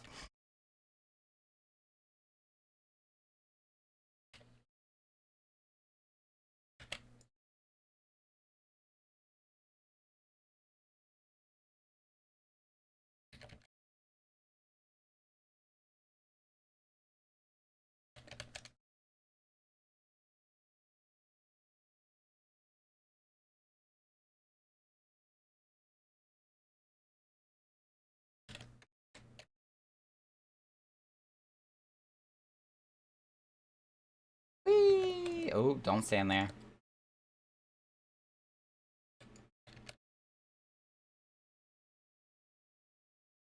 Makoto just evading the attack like a boss.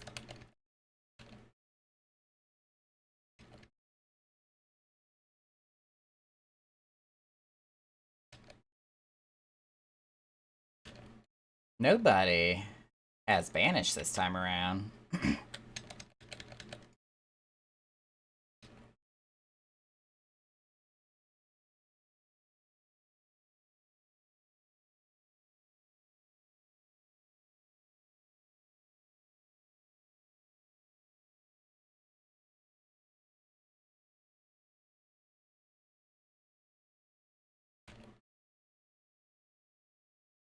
Oh, run, run, sprint.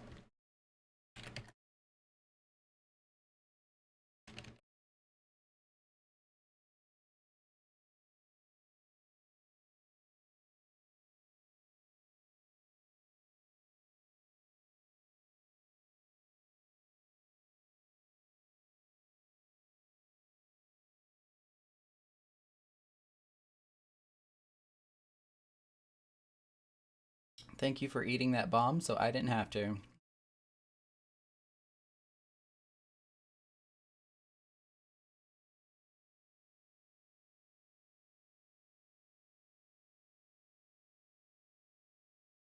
Whew, it is only 11:18.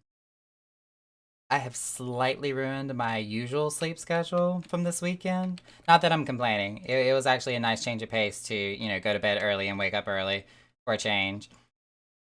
But I can feel the difference. Because usually by this hour, I'm like all amped and wired and feel like I could probably go out jogging for a little while. Where now, I feel like my old ass is like, it's bedtime.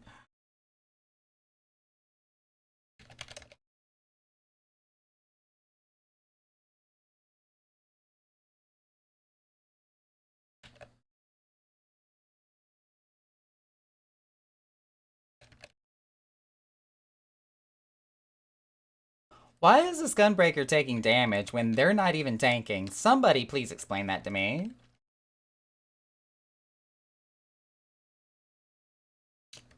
It's gotta be one of the lost abilities that they're using.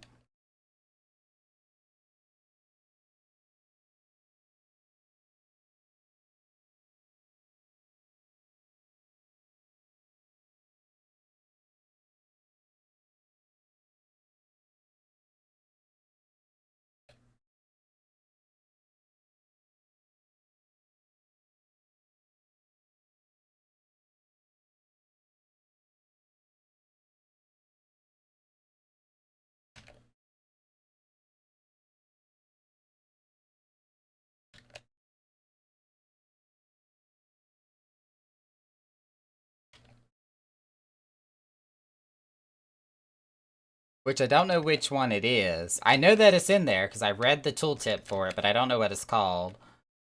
That, like, reduces your HP over a certain amount over time to give you increased DPS or something like that.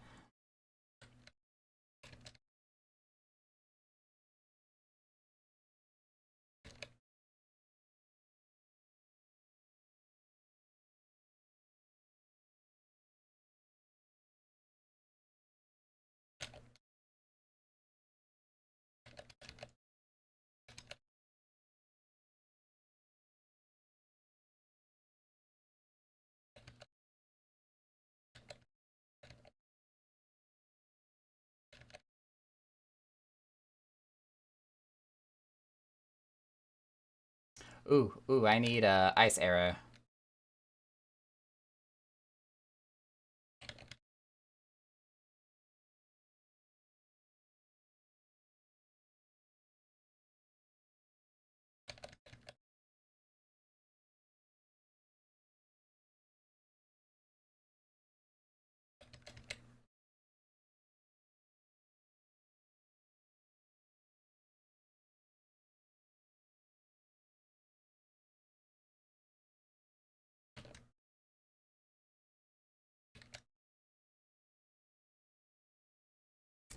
This time it's sword.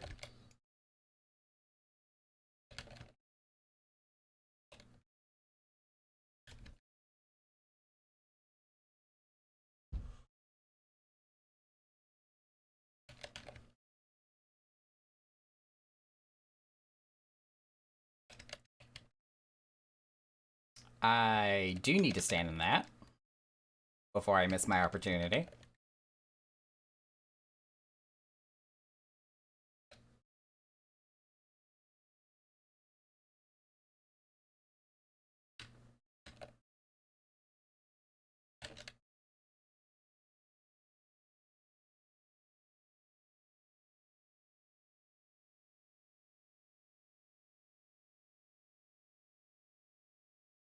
Now that we mentioned something about Darkalicious, who's currently laying dead on the floor, I really want to go look up the song Fergalicious now.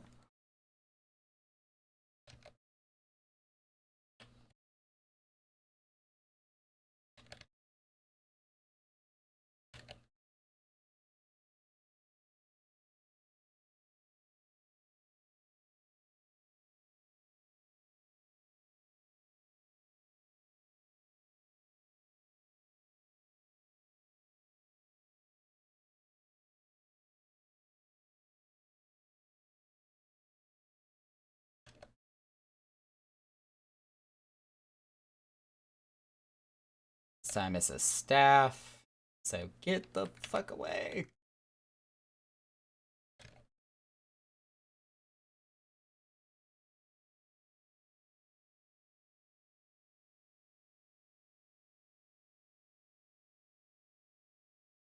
You've got the chills. Level 2 chills.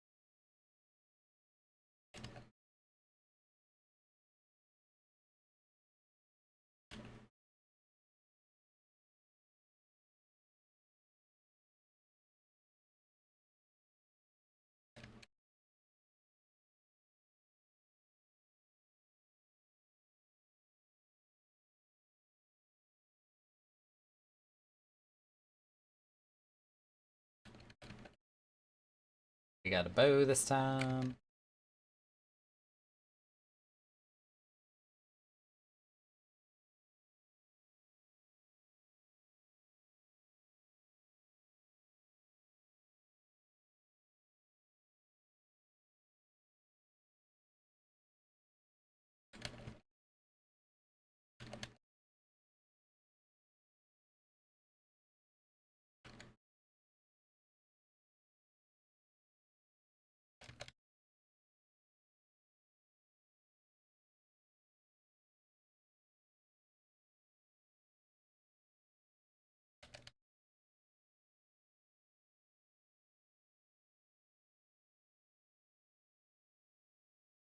And I need a fire arrow.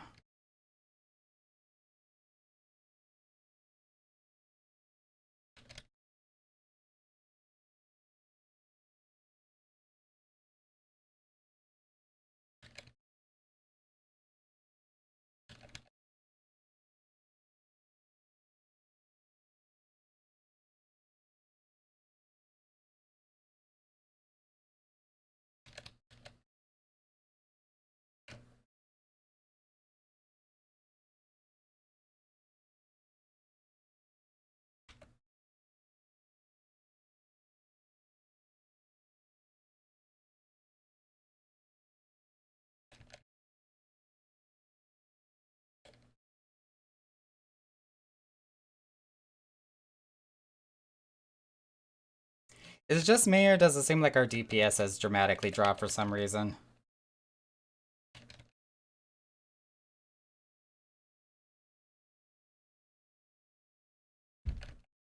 For the record, I just got really lucky because I was not paying attention to that mechanic. At all.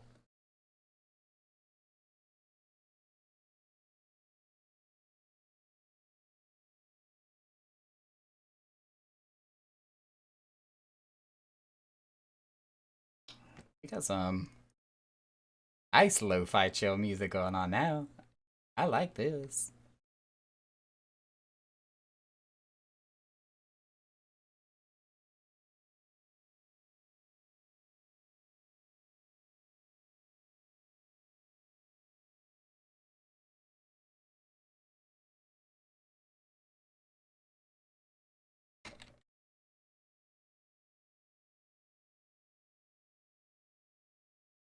Get the feeling Kyler's just about to Leroy Jenkins in there. Oh, look, he's got the Eureka Axe. Yep, Pyros Battle Axe.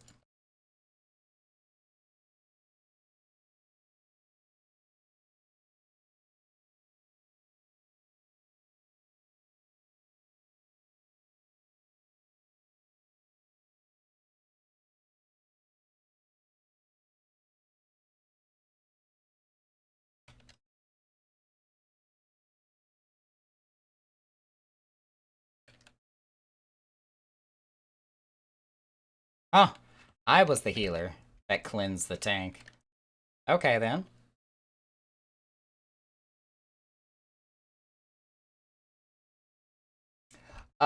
Pretty much, yeah. This is my second time in DR. Mostly because this is the best way for me to get both the time-worn artifacts and the raw emotions necessary for the relic. Because you can kind of double dip and get both out of this one instance. Even though it's like a 45-minute run every time you go in here, depending on how good the entire party is.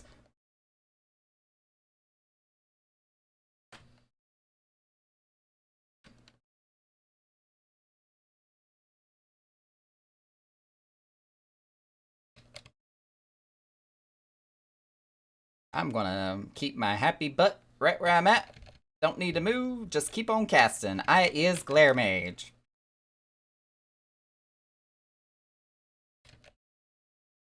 I'm still not gonna move. Staying right where I'm at. Oh, you're gonna die! Yep, boom. Saw that coming from a mile away.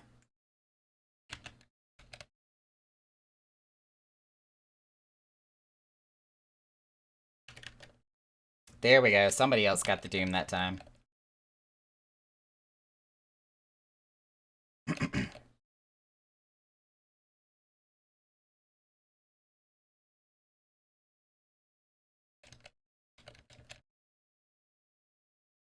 What I probably also need to be doing is going into the southern front of Bajda to see if Castrum Lictus Latori is up, because I also need to get the, whatchamacallit, the loathsome memories that comes out of doing that. You get like 5 every time you clear Castrum. Did anybody get nicked by that? Nope, I guess not.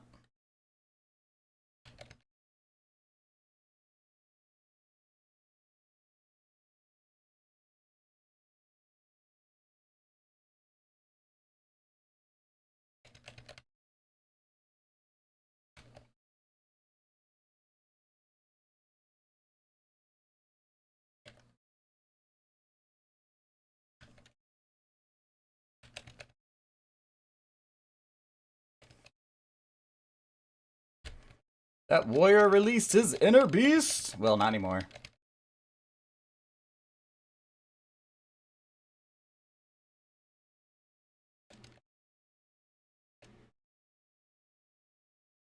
I need to scooch over on this block.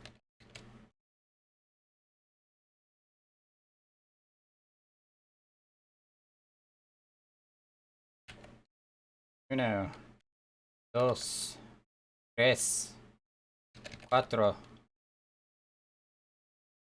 Stay put.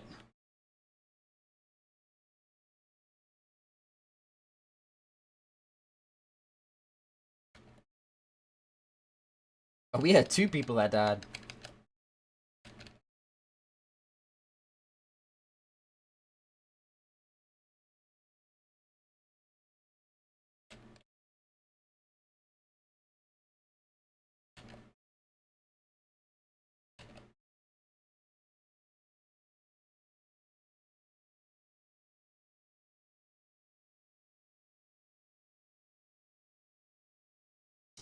We've got the gunner and the bomber.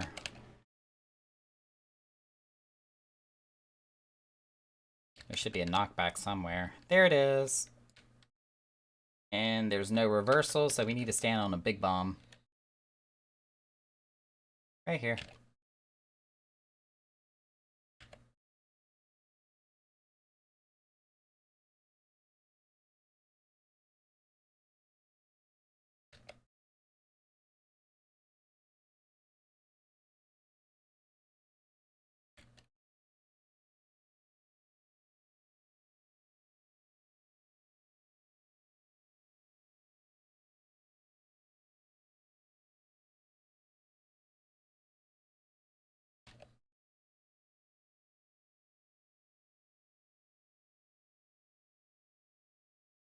Got 1, you've got 3, I've also got 3, so I'm gonna start from here.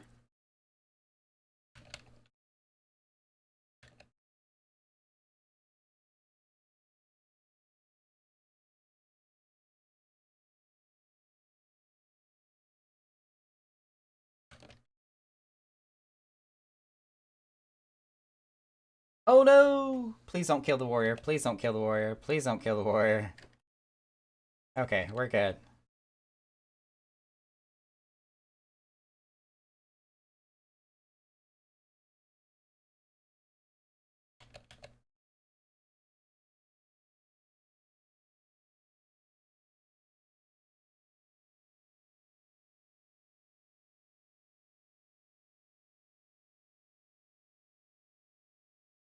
We got the illusionist first. Safe one is north and south.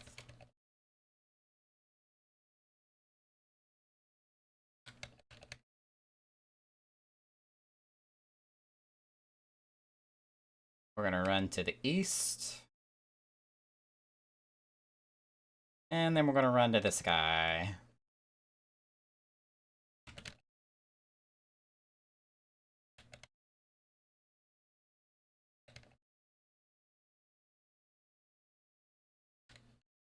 Vincent Blooddrake almost died.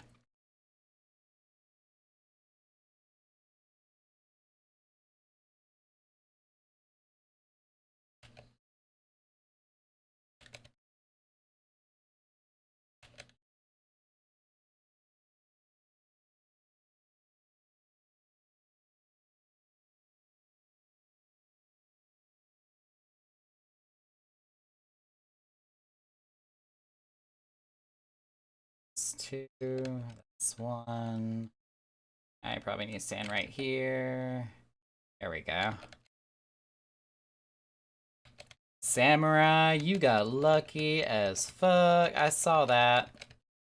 Or that's not even Samurai, that's one of our gunbreakers.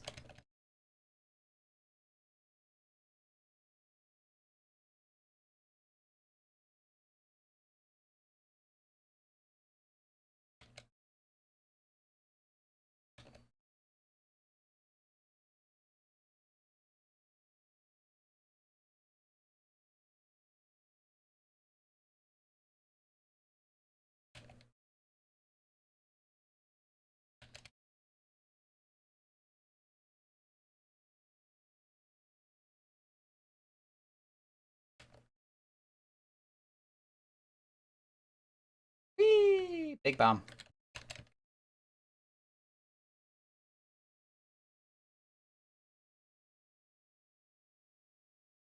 Please don't die.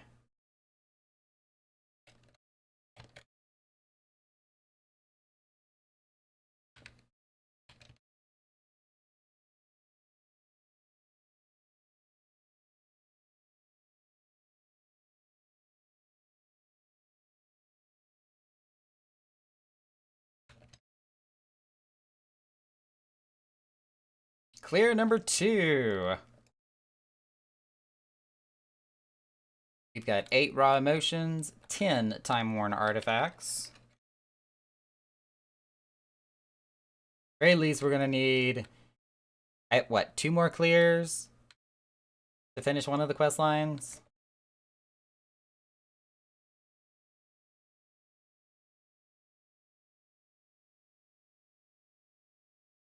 To break up the monotony a little bit, we're gonna go ahead and check the southern front, see if Castrum Lictus is open. If it is, and we haven't missed it, we'll go ahead and queue up for that instead. Commence.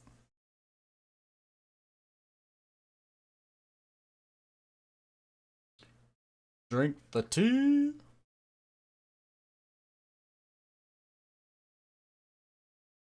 Ah, we missed it by a few minutes.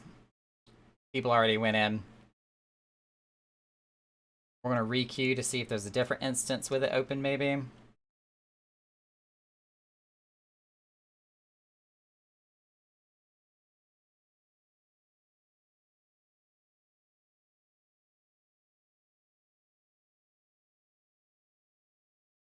We're gonna be like mid-sec and spend all of our available time in Bastia. That's been the majority of her Final Fantasy streams as of late, is going into Bastia. Nope, same instance.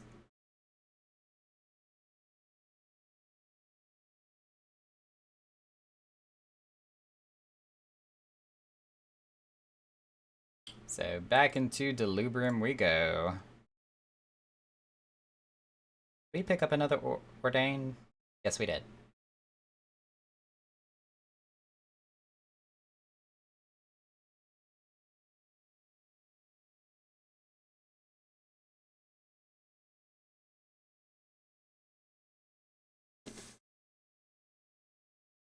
I also saw there was a couple of tweets that went out from Final Fantasy here a moment ago.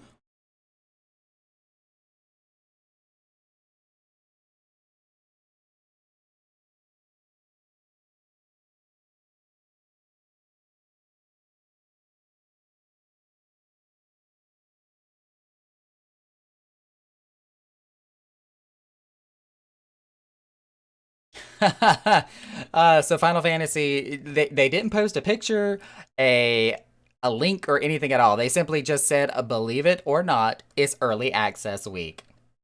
Nah, Square Enix, we had no idea. It is still kind of hard to imagine that it's going to be this Friday. This Friday, we can play Endwalker.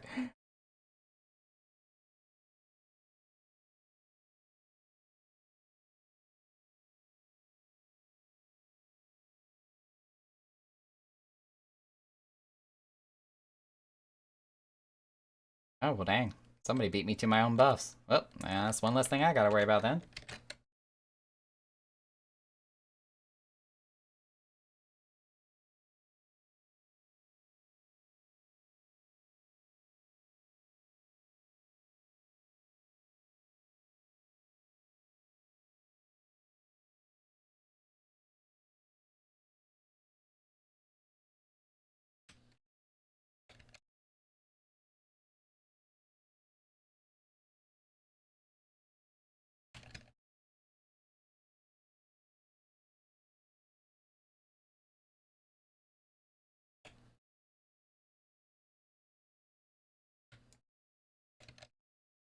Dang, 2 people down already. Both of them were our res mages.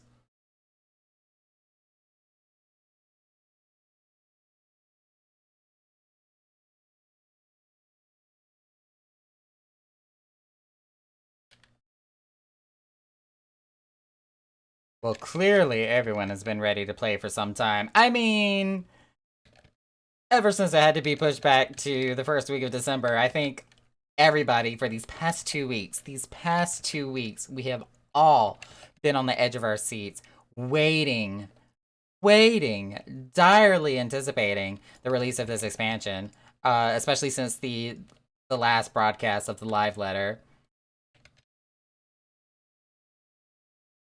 And I think that, like, genuine and sincere apology from Yoshida, like, to the point where, like, the very first thing he did on the live letter when he was trying to apologize for the delay and the pushback of 2 weeks was he cried on live television.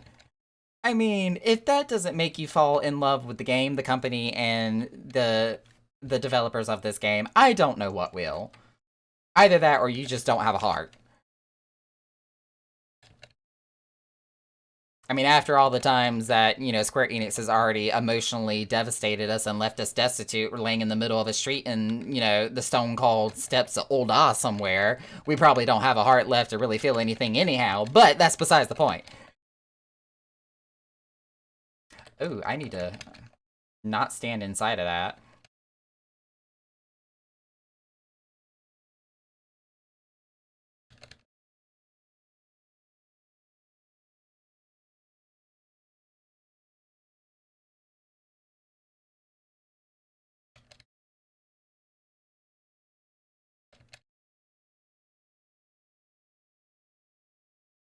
I need to start, like, shamelessly plugging my stream in these runs. And be like, hey, by the way, we're live. Brought to you by Nakarumi at One Wing Healer Incorporated.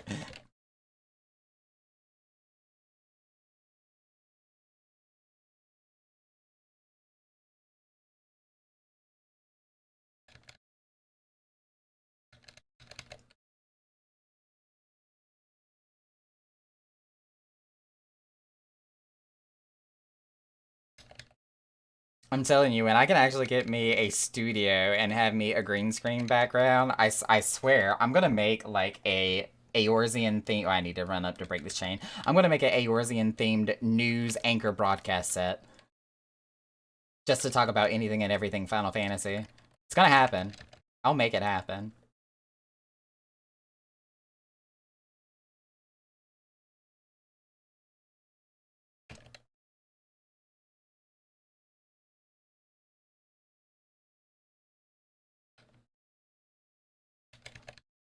I feel like that's one of those ideas I need to write down in my 5-subject notebook that's floating around here somewhere.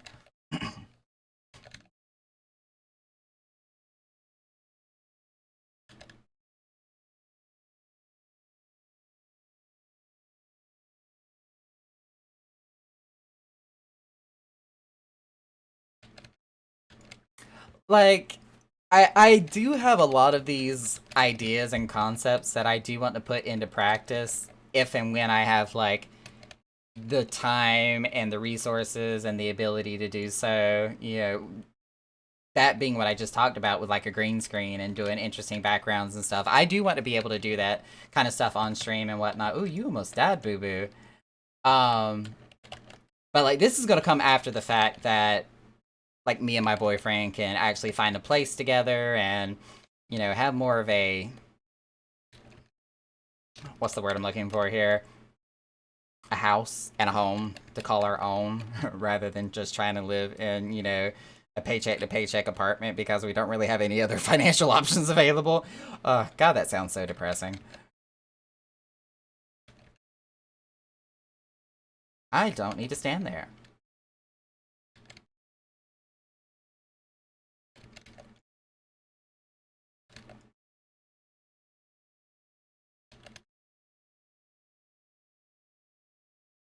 I need to stand on this corner. Let me stand on this street corner, shake my leg a little bit.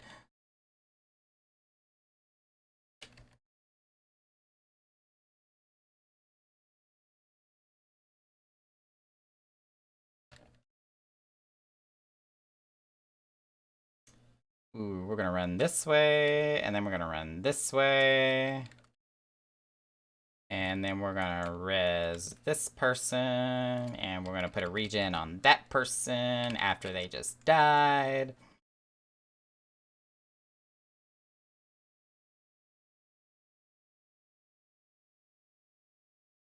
And then we're gonna put a shield on this person and give them a regen, and do a little spinny circle and do an AoE heal.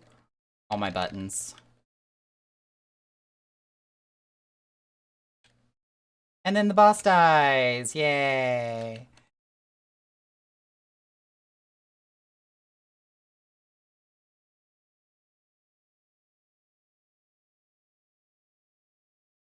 Ooh! I don't know why that scared me. It was significantly loud in my headset for some weird reason.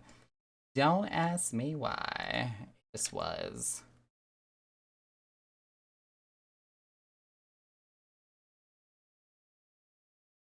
Hello? Why did my light just die? That was weird.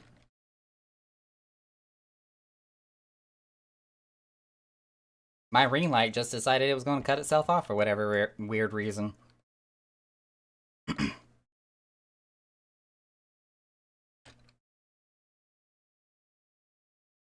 Hello, Casper.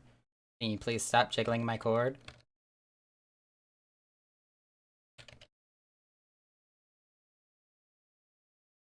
I do not need to stand this close to the boss. Danger. And that is why. That AoE right there.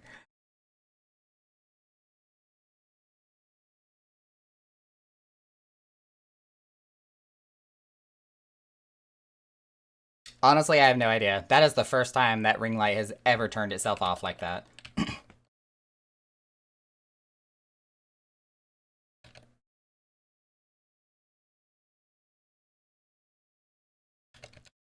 Which, if I'm not mistaken, I do believe this camera is still under warranty, so if there is something wrong with it, you know, it should be covered. But if I have to send it in for a warranty replacement, I won't have anything else in the meantime. Today's stream is brought to you by my Samsung cell phone. Oh god, no. Let's please not do that again.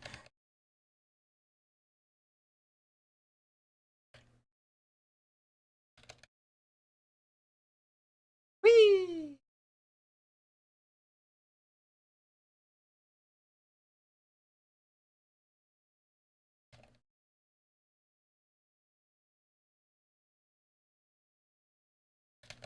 Potato stream. Yeah, for real, potato stream. Like when I very first when I was starting out to stream, I was using this like wireless remote connection via my cell phone to serve as a webcam. Um, the camera quality was horrible. I was using the mic that was built into my Kraken headset, so audio quality was also not the best in the world. For those of y'all who remember that, I mean, I made it work. It was doable, and I was able to stream with it. It just, you know, wasn't pretty. And honestly, I would actually like to get a better camera that's, you know, not completely wire bound. So that way when I do get into more of the video making, especially when I can actually start regularly developing and producing videos for my video blog as the gay T1D or gay type 1 diabetic.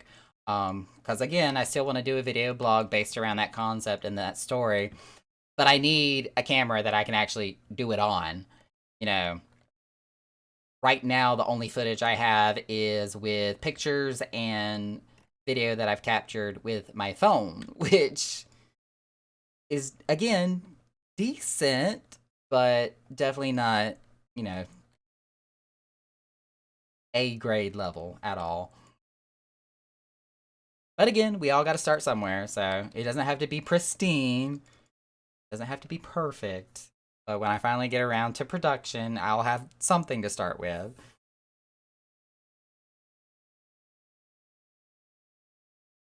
And like, it's not even an iPhone that I have.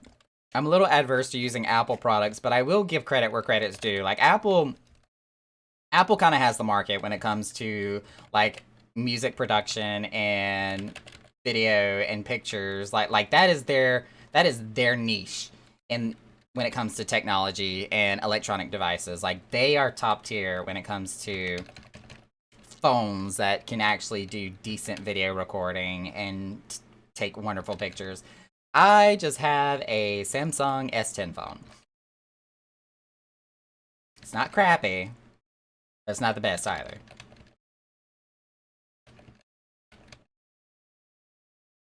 It lets me do social media, check my blood sugar, and make phone calls. And occasionally do, like, Facebook's version of FaceTime. Speaking of which, I need to FaceTime with, like, my brother and my niece sometime soon, since I didn't get to see them for Thanksgiving.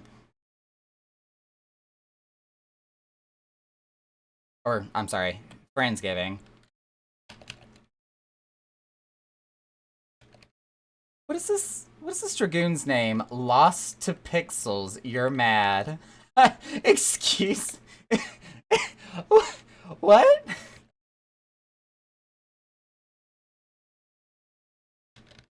I don't know what to think about this Dragoon's name. I'm honestly kind of confused.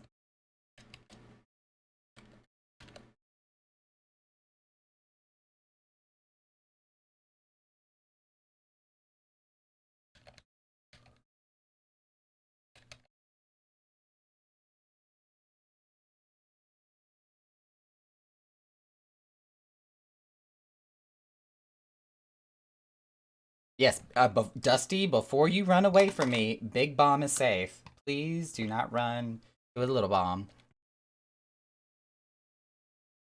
Stockpile Thomas is dead.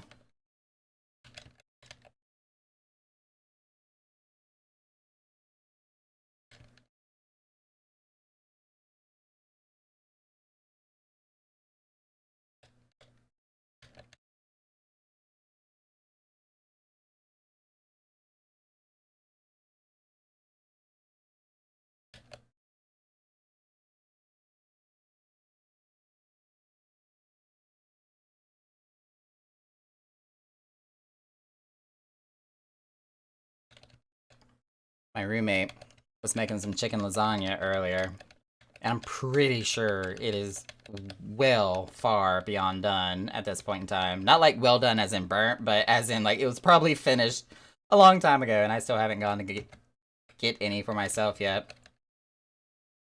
Only thing I've really eaten tonight is mashed potatoes, which is a lot of starch.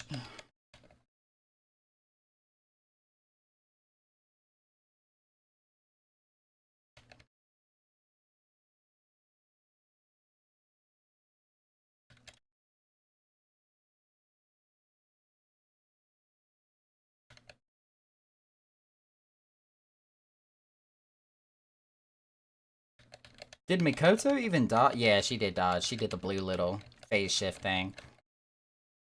Go get some other food. I know, I need to. Not to really say that the chicken lasagna is going to be much better because hello pasta, but it's one of those like healthier alternative type lasagnas where it's a lot more, you know, chicken and vegetable than it is just pure pasta. Alright, can this... There he goes. Gotta say, this soldier's taking forever to jump away.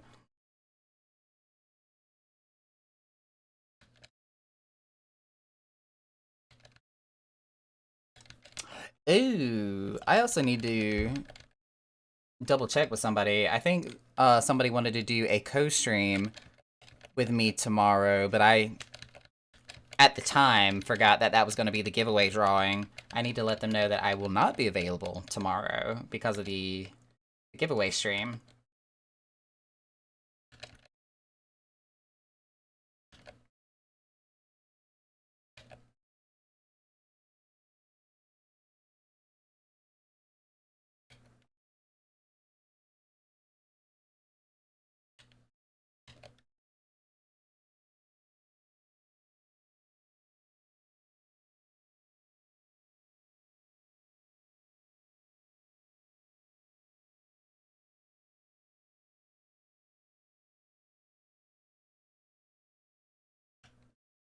Let me target. There we go.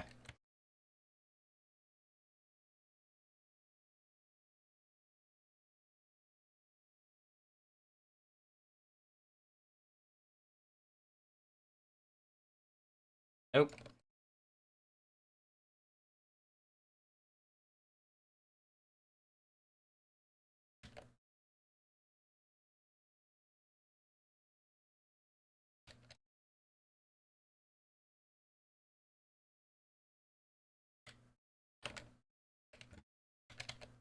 And you're gonna die.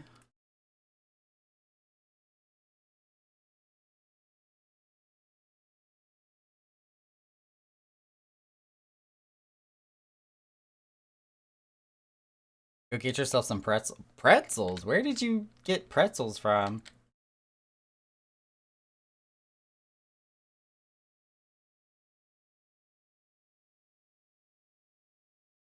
So, just because it's food, you're calling it pretzels?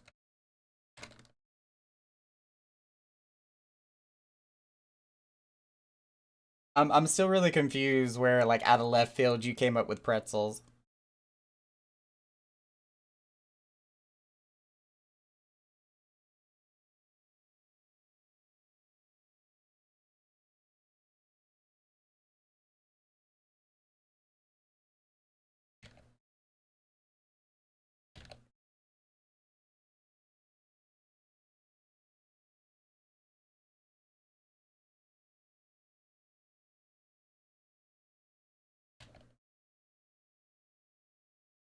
Dang it, I moved too early.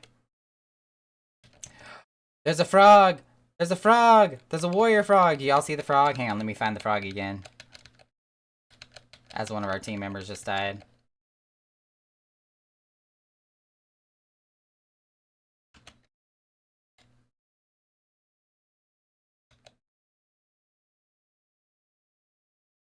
Where did the frog go?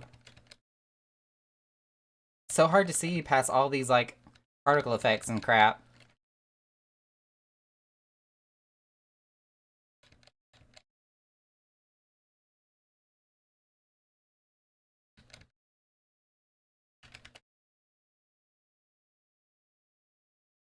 Oh, I almost went too far.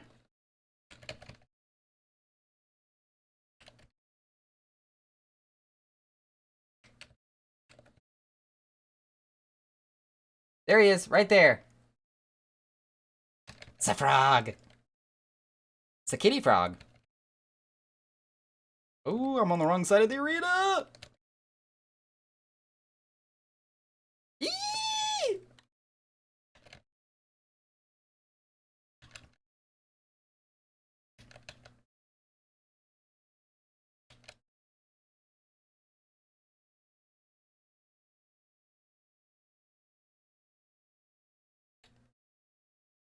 Oh, thank goodness, somebody had banish. Deleted.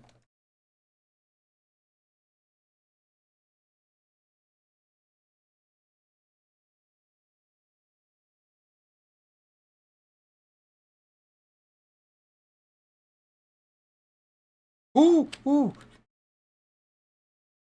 I want to be nowhere near that because even if somebody else steps on that trap, I've got a bit of an AoE that can kill everybody else around it too. I already died once out of the 3 times that we've been in here thus far. I don't want to add a second time to that. If it can be helped. Why? Why? Why? That's why. You asshole. You killed people.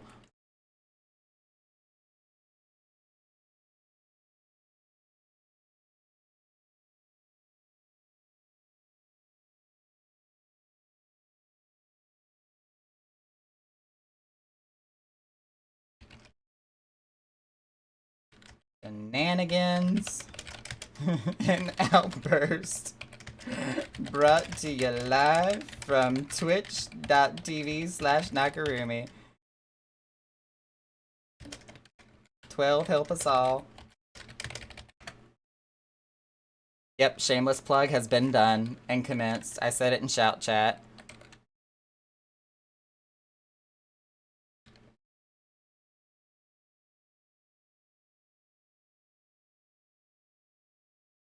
I see. You know, it just entered my brain, but someone should have an evil frog called Sepha Frog or That is such a good idea. I like it. I like it. And they should totally have the Dreadworm gear with the one wing dragon wing behind them. And they should either be like a Gunbreaker or a Dark Knight with the one blade that they carry around. It's perfect. I love this idea. I need a fire boulder. Meteor, comet, whatever you want to call these things that fell from the sky. The sky is falling.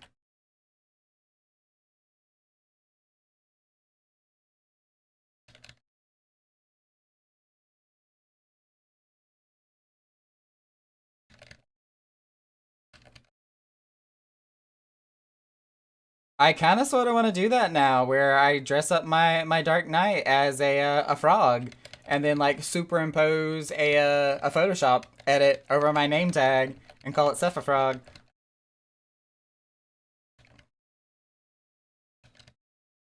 New news posted. It's the same BS every expansion. Longer than normal logging queues. Instance map. 30-minute enhanced AFK booster. Now is this like a player-made post, or is this something officially from Square Enix that you're looking at?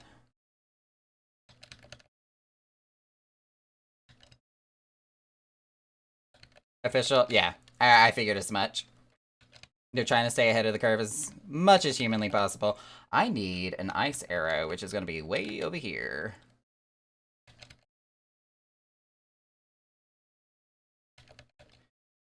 I don't know why I made it sound like I had to run out to Timbuktu to get an ice arrow when it was simply just one square over. It just felt like it was a long way that the arrow had to travel, I guess. The glory of Monster!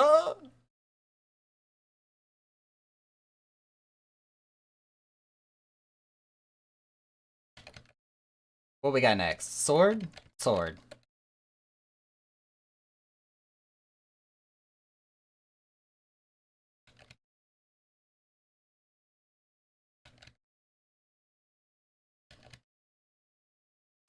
As Trinity Vow does a little twirly twirl with the sword and hits everything but the people in front.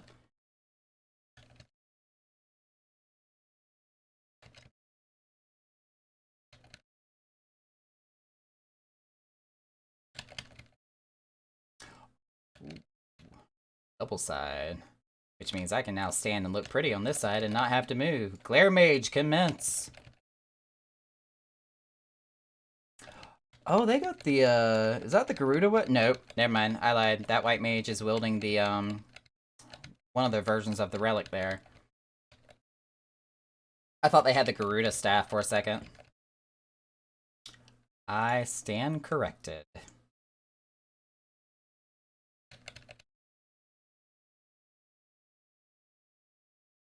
I'm gonna scooch my butt right here.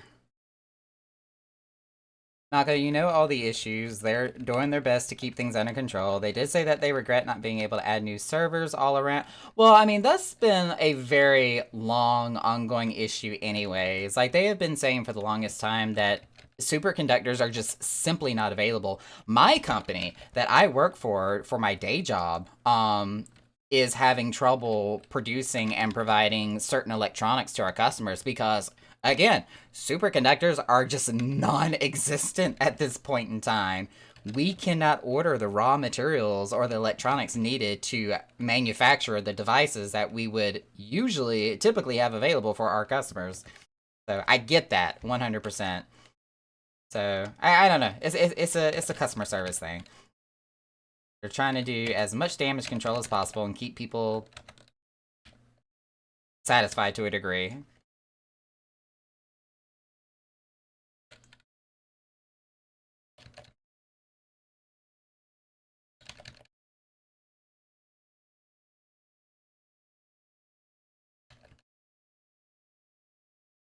I need to stand here.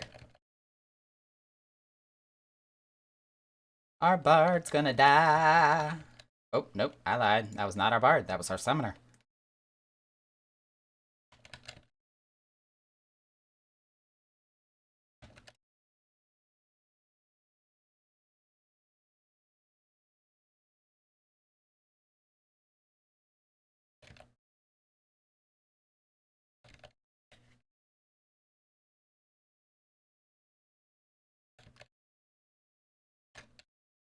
It sounds like... Oh, hang on. Let me pay attention to the mechanics before I get myself killed. That's a bow. It sounds like that to relieve login stress that all the data centers will be getting new servers at some point. Well, I know that the opening of the Oceanic data center is going to help kind of alleviate some of the pressure and stress by giving, especially like Australian players and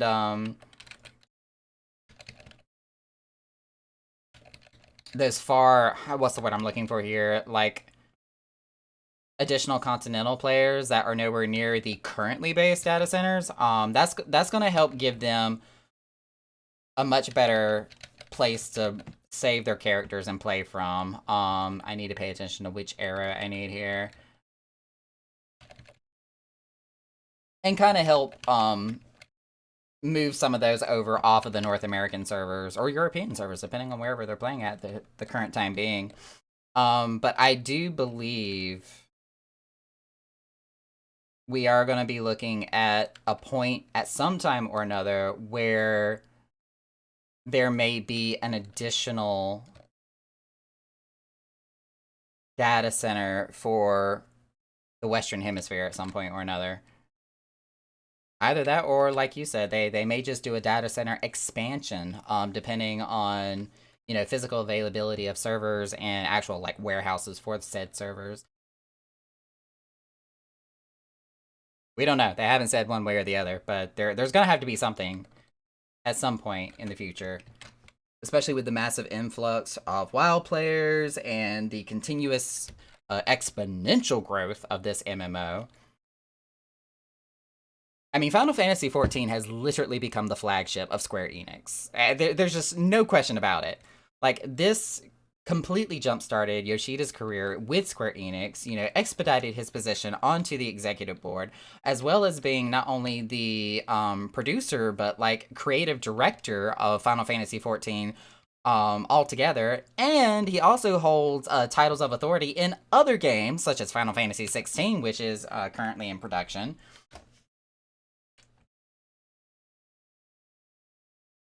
I mean, the man's got his work cut out for him.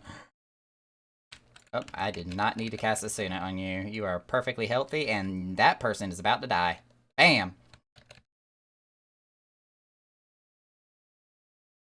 I mean, a Latin American data center wouldn't be too far off the mark. Very possible. I mean, I don't know, like, the exact demographic, statistics as far as geological locations when it comes to player density, but very well could be.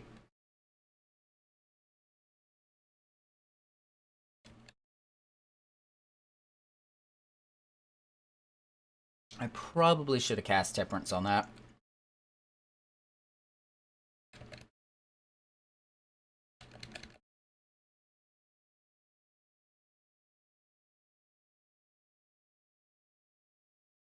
I don't have to move.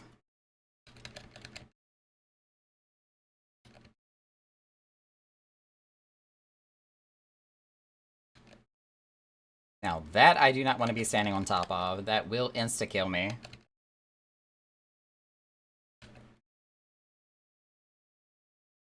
Ah, Kalandri. I saw you try to dodge that, but you just didn't make it in time, honey boo boo. I know you tried.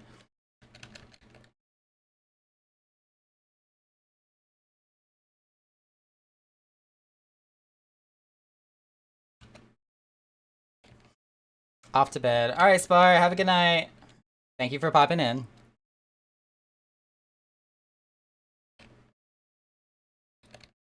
I really need to move my microphone at some point or another. I've gotten into this really bad habit of where I'm looking up at the microphone instead of at the camera. I just... Side tangent, yes I know, but it's just something I randomly just noticed. You are gonna die over there. Yep, you just got doomed. Goodbye.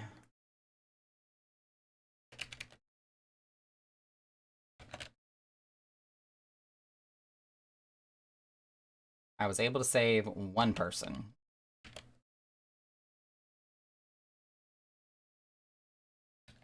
think I'm going to enjoy Endwalker, like, a bit far too much. I mean, like, don't get me wrong. Endwalker's gonna have some tough competition in comparison to Heaven's Ward and Shadowbringers. But it is the end of the Hydaelyn and Zodiark saga. This is the climax, the stopping point, the period of the sentence when it comes to the story of the Ascians and these overseeing primal gods that have been, you know, overlording over us for God knows how long. So I think that's pretty much going to be the synopsis for everybody that is invested into this game. Endwalker is going to be the end all be all for Final Fantasy XIV up to this point. So I really feel like they're going to be pulling out all the stops. This is the most success that the game has seen up to this point. So I feel like they have pulled every bit of expense that they have been allowed to make sure that they deliver the best that they can. This other white mage is kicking my butt on these Asunas.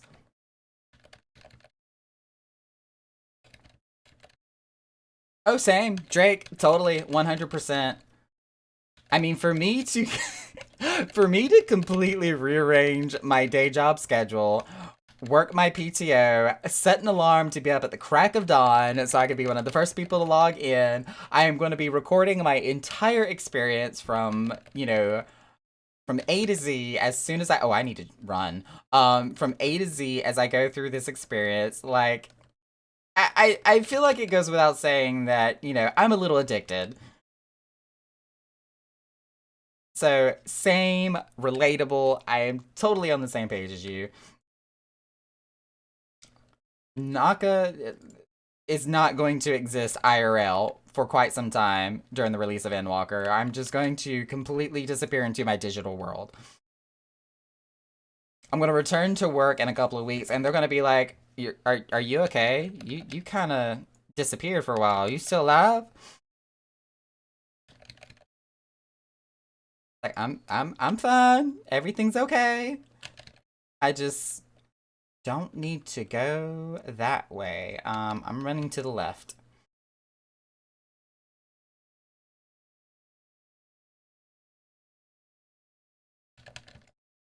And I've done this for every expansion. Every single one of them. Like, I pre-order, I get the early access release, I disappear for an entire week playing the game non-stop. Ooh, thought I was standing in bad.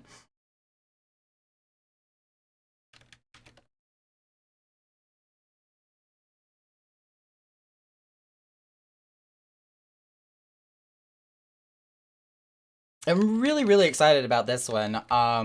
In particular, because I've actually been able to invest more into this expansion, more so than I have in any other expansion prior. I pre-ordered when I say I pre-ordered, I was literally one of the very first people to pre-order the game the moment it hit the market.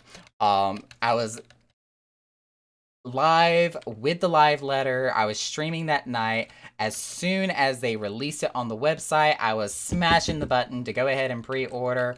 And for those of y'all who were there, like, they had to stop pre-orders. They had to stop sales. There was a limited number that was actually like released to the public at the time. And I managed to get in there and get that pre-order in before they locked everything up. So I got my collector's edition. I got my t-shirt, which I'm so still super excited about.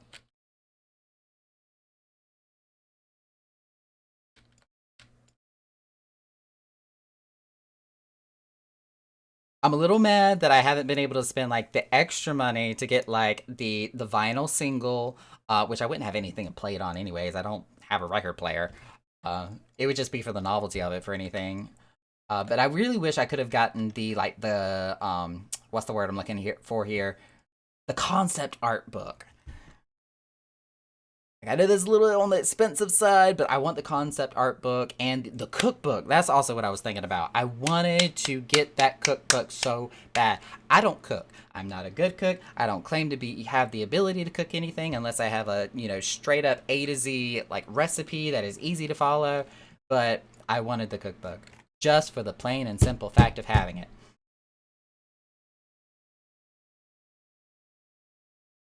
Alright, before I requeue for Delubrum here, let's go check Castrum, see if it's up.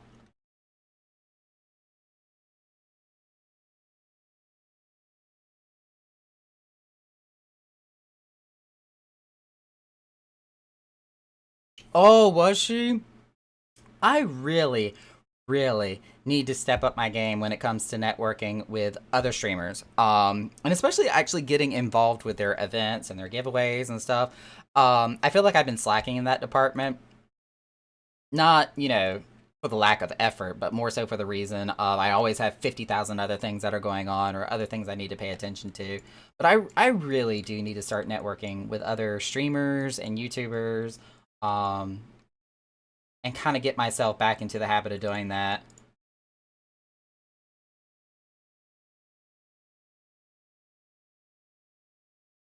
Of course, Naka gets completely distracted by the first Rogadin he comes across. Naturally, I wouldn't be Naka otherwise. Somebody please give me 50 million gil so I can buy this mount. Please and thank you. I want it so bad. But the gil that I currently have, I'm saving for a large mansion, so I can't, like, go buy it without giving up my large. A 4,500 follower giveaway. Wow. One day, we will get to those numbers. It will happen sometime in whatever time frame it happens. Oh, woe is me. I has fainted and cannot get up. Won't someone help this wilted flower of a Hrothgar? Stares intently at the nearest Rogadin.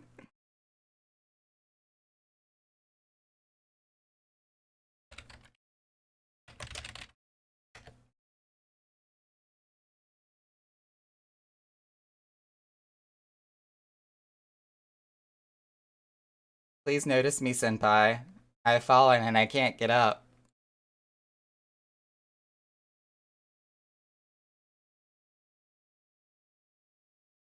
Tell me that is not what you mentally play out in your head. Not like every time I come across a Rogadin, Lord no, but the fact that you said it, that was how it played out in my head. As I, slash play dead right in front of the Rogadin who won't even care to look at me as I lay face down in the ground in front of him. Probably AFK, honestly, but it's like, excuse me, I've fallen right in front of you, sir, and you have barely even tilted your head. Oh, hello. There's a doctor, surgeon, nurse, whatever, something. I feel like that's actually become a little bit of a popular glamour as of late. Dressing up as like a doctor or nurse of some sorts. He finished with the Roth body after giving the cat dad a litter's worth. Wait, what?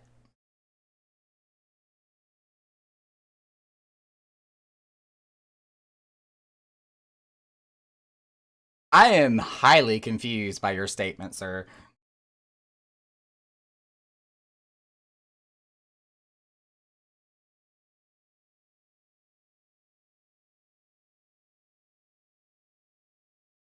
Castrum. Ooh, what was that? Was that lightning? Castrum has not popped though, so we are going back into queue for DR. No, I won't be explaining. Yeah, I'm kind of a little concerned by what you were trying to go for there, so it may be best I don't ask.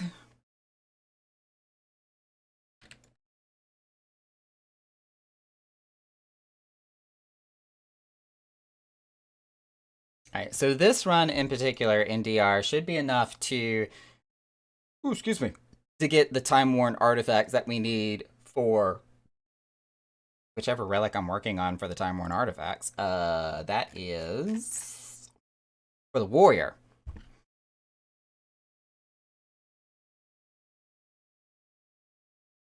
I really need to get some loathsome memories though. Otherwise, I'm gonna be like missing a step.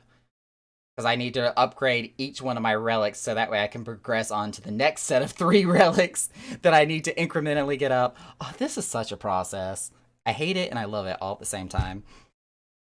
So I'm really glad to be playing as Cleric at the moment. Eh? Cleric and Dungeons and Dragons? Is that what you're referring to? Like, hit the clutch for me. Did we go on a subject change here?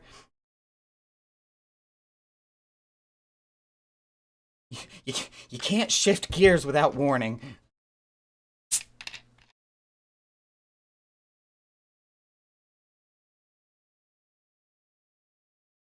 Okay, D&D. I was about to say, now I know that you mentioned Final Fantasy X earlier, or 10-2 rather, and I know there's not a cleric in that one. There is the white mage, but not a cleric.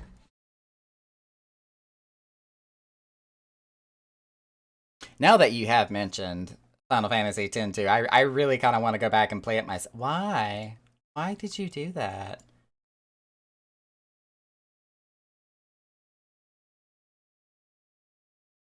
Why make yourself go boom? Just to see who would res you? Oh, well, I'm not going to be here by the time you get back, honey. Bye. Or, you know, maybe I will. Who knows?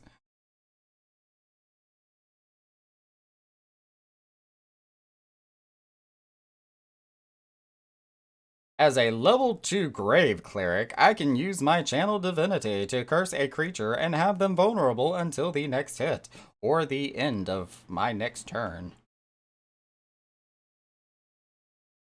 Okay.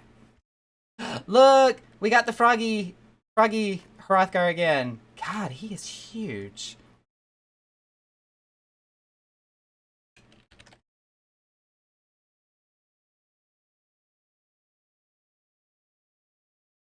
$46 times 2. Good gracious. And that's only as a level 2? Jesus, we have 3. But one went Templar, the other Aether Weaver, so I guess I'm going Ordain. Ooh, somebody cast a re-raise on me. Okay. I'm not mad. Although I don't want to give me a reason to have to use that re-raise. As a level 2. Yeah, see, that was the first thing that kind of said hello to me when you said that. 4d6 times 2 at level 2. That is... Now, granted, all of my basis of comparison is from playing Pathfinder 2nd edition, so I'm not, like, completely familiar with the typical standard dice rolls and rates of D&D at whatever given level, but if I'm using Pathfinder as an example, that's a lot of damage, especially at level 2.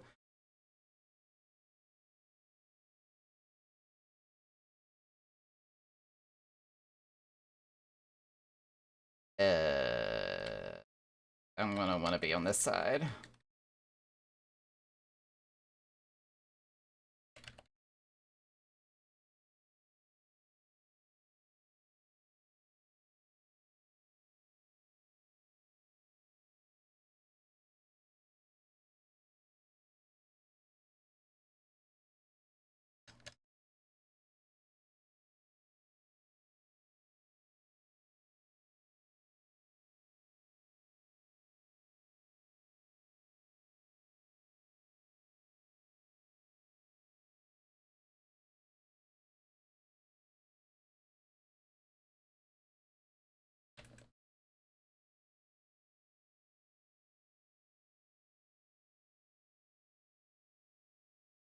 Alright, we got Bubble on everybody.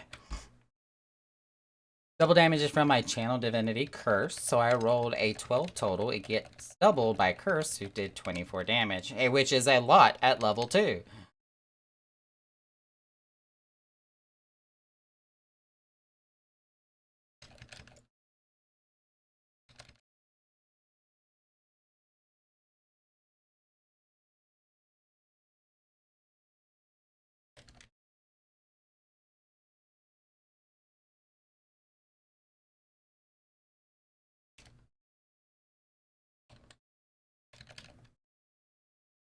And another shameless plug in the Shout channel as I go Shenanigans and Outbursts brought to you live from twitch.tv/Nakarumi.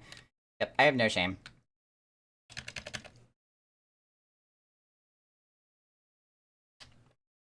Hey, I think I'm missing a never mind, I lied.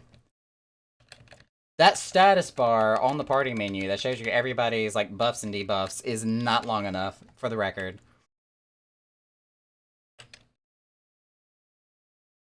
Which I can't blame anybody but myself for, because I haven't gone into my settings to tell the game what I do and do not want it to show on the status bar for everybody.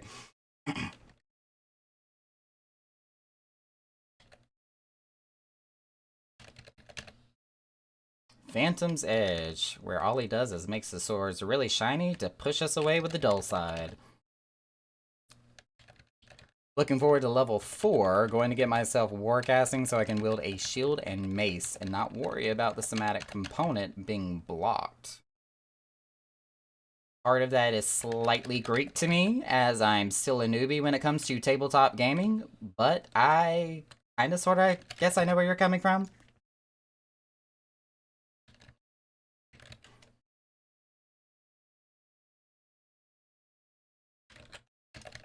I'm still trying to learn how to be an alchemist in Pathfinder, which I'm really enjoying. Apparently I've been told both by our DM and my boyfriend that me being a healing alchemist is not very common, especially with the features and feats I've chosen thus far with my Shuriken alchemist. But hey, it's a work in progress. I'm slowly learning, piece by piece. They say first-hand experience is the best kind, right? Somatic components are hand-waving bullshit. Yes, like, I know what somatic means. My issue is usually just trying to connect all the dots. When it comes to the allowances and how they affect other abilities or circumstances, or limitations, like... The actual mechanics of how actions and abilities work in the world of Dungeons and Dragons, I'm still trying to familiarize myself with that. Because again, it's not like a video game where the game engine takes care of all of the mathematics and everything for you. Like, you have to manually do all that stuff yourself when it comes to a tabletop game. So I'm still trying to wrap my head around that and getting used to that fact. Which I hate to say kind of takes away from the whole role-playing part of the game for me, but I figure that's just something that's going to come with time.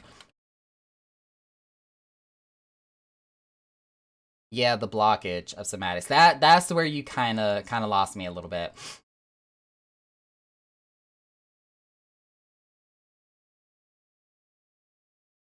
Oh my god, all these explosions.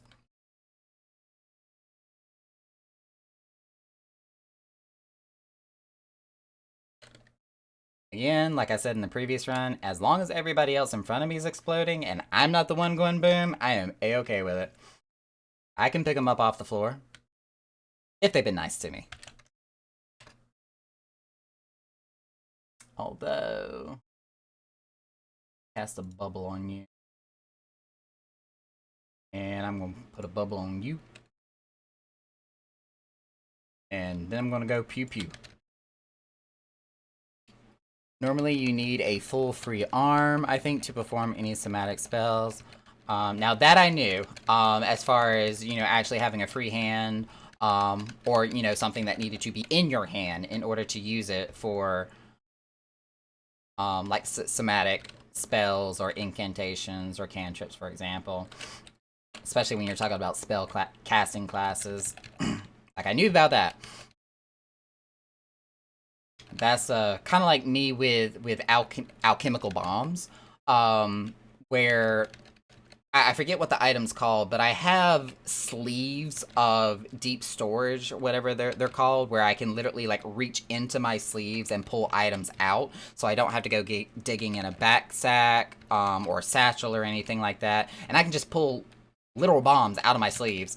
But I have to like spin an action to pull it out. Or depending on which item I'm using, I have to spend an additional action to add an alchemical alteration to the item, and then I have to spend a third action to actually throw the bomb itself. And then, of course, I have to roll for hit, and or roll for damage depending, and also calculate AoE effects and status abilities. It's a lot.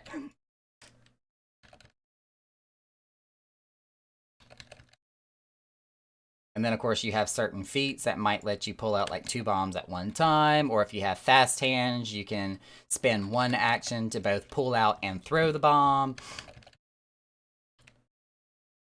Like, these are all things that I was able to learn like firsthand, and I had to like learn on the fly. Ooh, somebody cast Lost Swift. It's like a Mazda commercial. Zoom, zoom, zoom. Some DMs might require you to have both arms free, some might not care. When having both hands filled up, any somatic spell can't be used outside of a warcasting using spells. That's basically it. I'm sure there's a lot of hand waving in this game as a plot device or otherwise. There is, especially when you're talking about spellcasters in tabletop gaming. Like there's a lot of very specific technicalities to how you have to cast a spell in order for it to be viable or successful. Which is why, if I ever do get around to the point of making a spellcaster of some kind, because I'm already having enough difficulty just trying to be an alchemist, good God, I'm gonna be so lost and confused.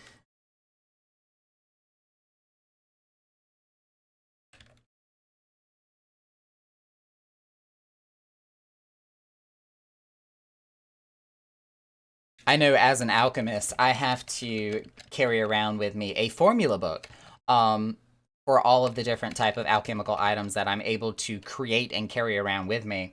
Because basically I get the option of creating a set number of alchemical items at the beginning of every day, which only lasts for 24 hours, so they're only good for the day that I make them.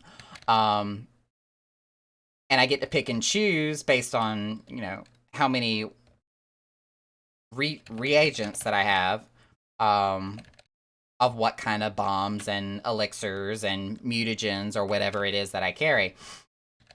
And it's one of those situations where I have to like very specifically plan on, okay, so are we attacking the castle today, or are we going to go visit this village and try to make nice with the people, where I need to play doctor and maybe come up with like an antidote to a disease that's going around, or do I need to focus more on poisons and bombs if we're going to the castle to try to set everything ablaze on fire or melt it with acid, you know?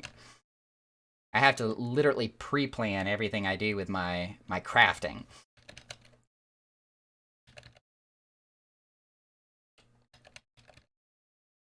Which, as a healing alchemist, usually 99% of the time I'm using all of my reagents to craft potions and elixirs of healing.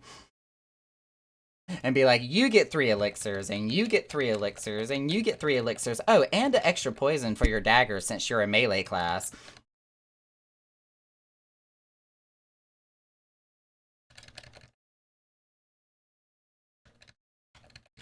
Which I've come to find out that a poisons made by an alchemist, especially if you go into the toxicology specialization, where like your thing is poisons, like that's your main attribute. Oh my god, they can do some massive damage. We're talking about like old school Final Fantasy summoners where they were nothing but dot masters the entire time. That's what a toxicologist alchemist is like in Pathfinder. Their poisons are stupid OP.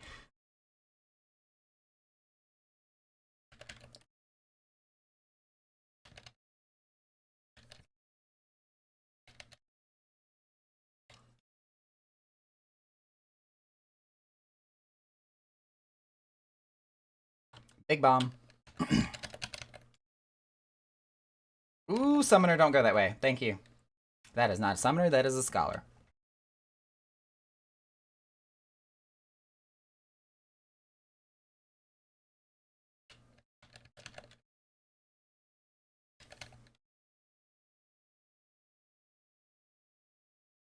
Hey, in that case, I literally judged the book by its cover and thought it was a summoner. Shame on me.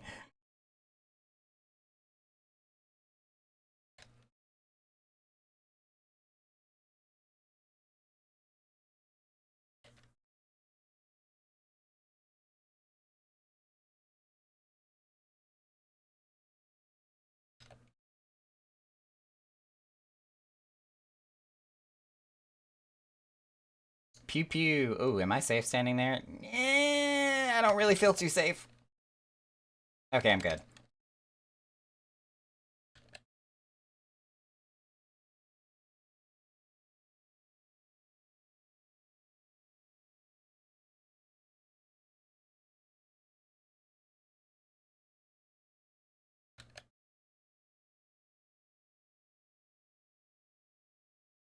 Sidestep a little bit to the left, and then I should be okay.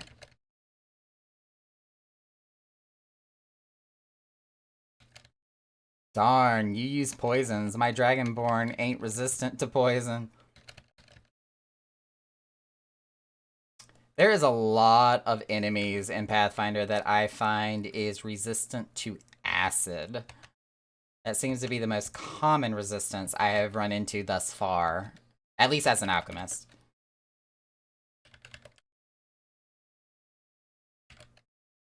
But when it comes to bombs, I usually carry stuff that has like a status of... Ooh, don't attack that one. I usually carry stuff that has a status effect that will... status effect. Words are hard. That does like a frighten or a sickness of some kind. Something that's debilitating. Because I find that that actually does more utility to allow everybody else to kind of focus down or DPS a certain target down, more so than any damage I can actually do as an alchemist. Like me and resistant. Yeah. Yeah, anything that's been any type of dragon scale whatever has been very resistant to acid. Which, with also me being a half-elf, I have access to certain occult spells. Where I had the option of doing Acid Splash, but because of my elfin heritage, I was able to basically say I can make Acid Splash any element, plus its associated elemental effect of my choosing. So instead of Acid Splash, I chose to do a Cold Splash. So against stuff like golems, especially, for example, if I use Cold Splash against them, it causes a slow effect. Which they are extremely vulnerable to. So I've come to find that that's been extremely useful in a lot of situations.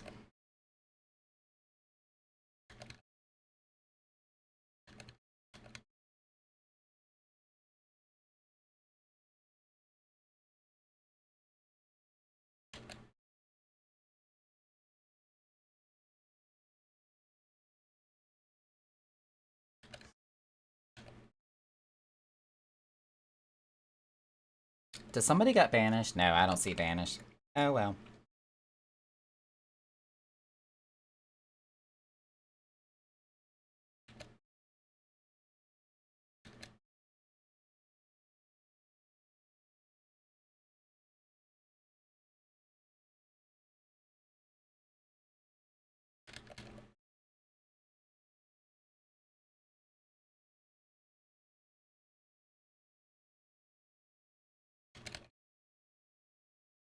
I feel like since I'm running DR back-to-back, I probably should be using Banish, but I don't want to waste the lost bubble that I currently have in my, my bags right now. Please, sprint. There we go.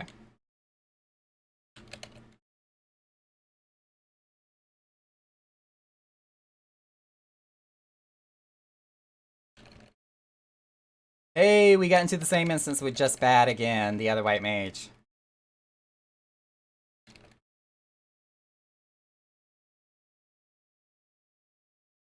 This way.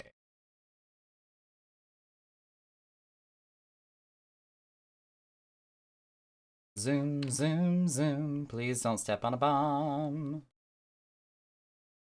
Like you just did.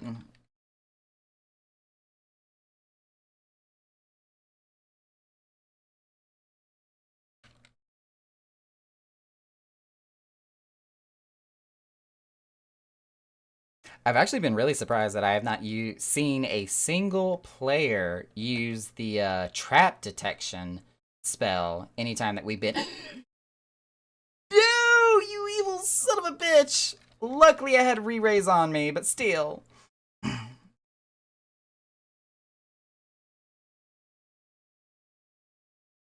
You ran right into that bomb. Hate you.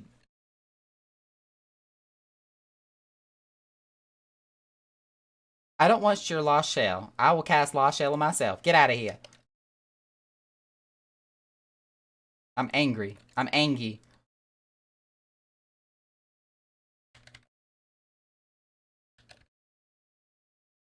Jesus Christ, are the number of white mages. There's like 6 Dias on the boss.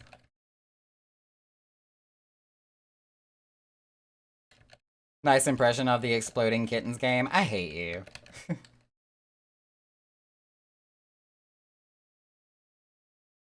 And I say that with all the love in the world. But I hate you.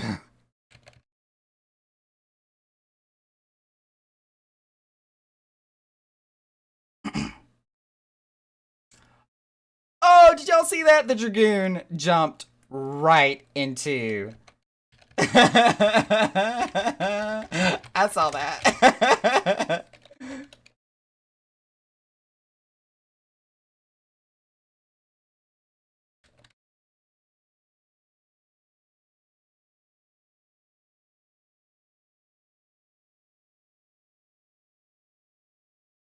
I may have caught that on stream. Oh, that poor Dragoon. Living up to their class title every day.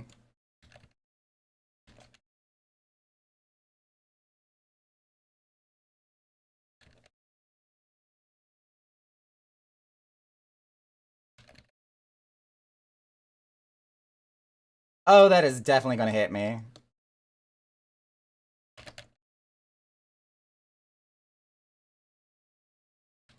Naka not paying attention to mechanics. Part of you loves my bad punch. You'll miss them. No. I already get enough of those with my roommate. And especially because I've been watching a lot of Zeppla lately, or getting more into the habit of watching her videos, especially for like inspiration. I really love the content she puts out, but with her puns that she does left and right, they're starting to rub off on me. Not to mention Miztech and the ones that she does too. Like I'm hopeless. Oh, I need to run over here. Run, run, run, run, run. Okay.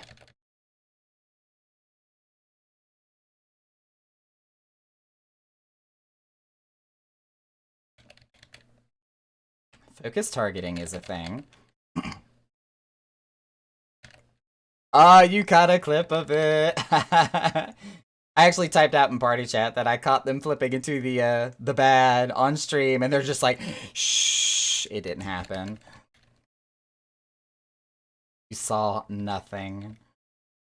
What is this, sword? Yeah, sword.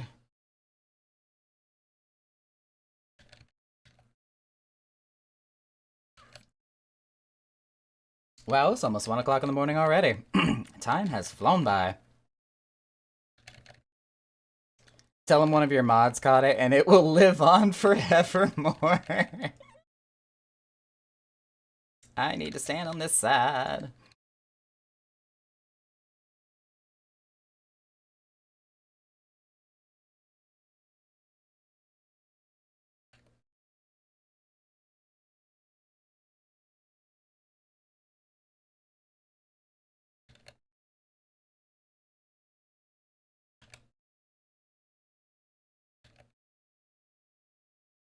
I'm having a really hard time trying to look at the arrow on the target circle below the boss because of the ley lines that was right on top of it. I'm over here like, this is a problem. I can't see which side of the circle I'm supposed to be on. Oh, they're behind me.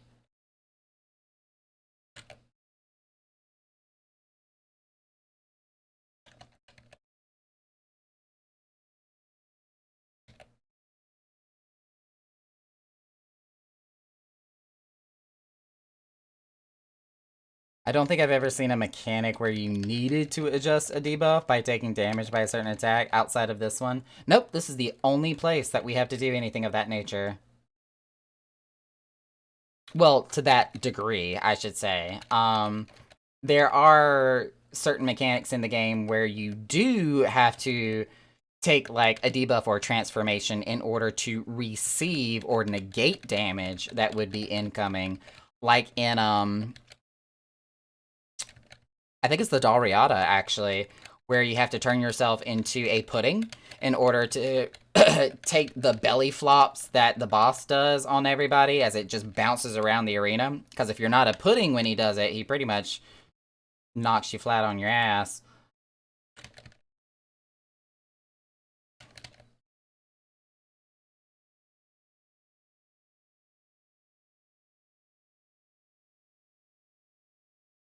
I need to be in this square.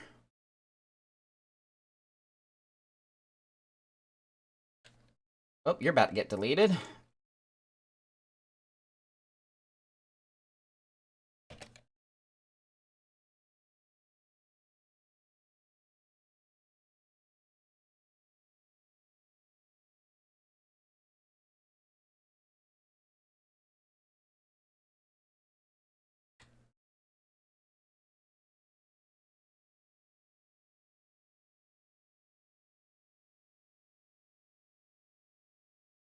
By the same thing, if you don't get the old debuff, you become seduced in some other dungeon. Oh, right. The Stormblood dungeon. When you the one that's under the Ruby Sea. When you get to the end of that one, you have to turn yourself into an old decrepit man, so you don't get seduced by the Ruby Princess boss.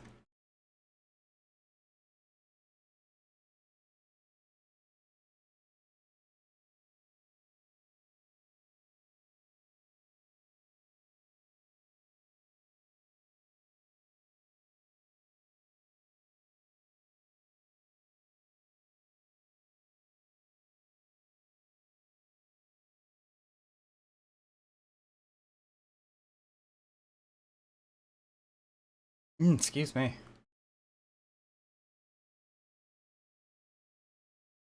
Incoming.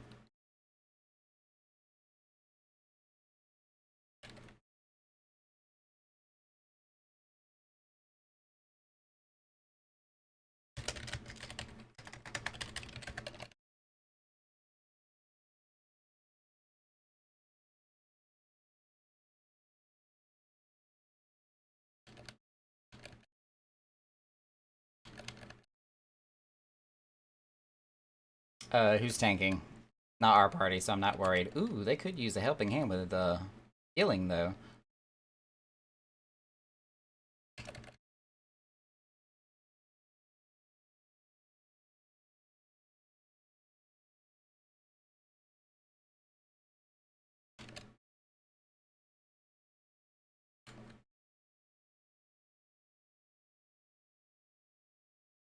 Ooh, where's our warrior? Okay, he's good. He's on the other side.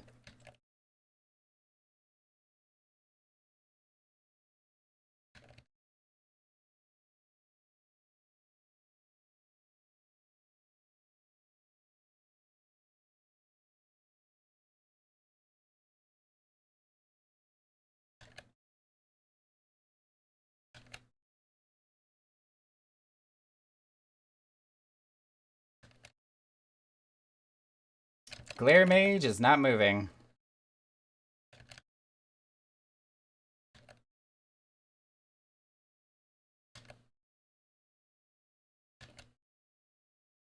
Glare Mage is still not moving. Well, maybe a little.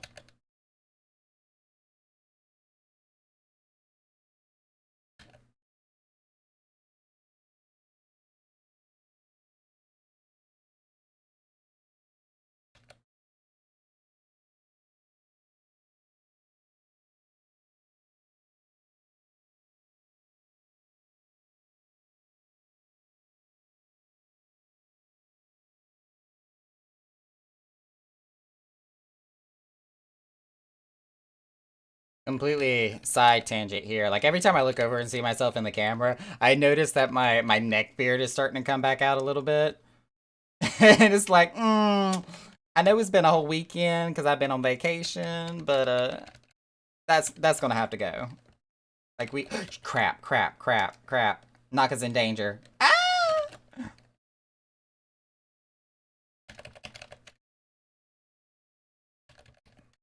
Naga made a mistake because he too busy looking at his own face instead of mechanics. I'm not vain. Nope, not at all. I have no idea what you're talking about. Narcissism does not exist in my vocabulary.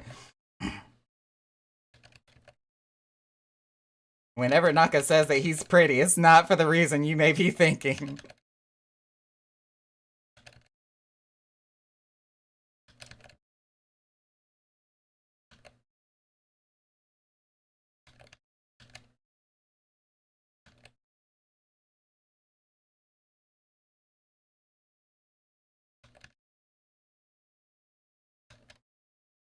I need to back up a square. Right here.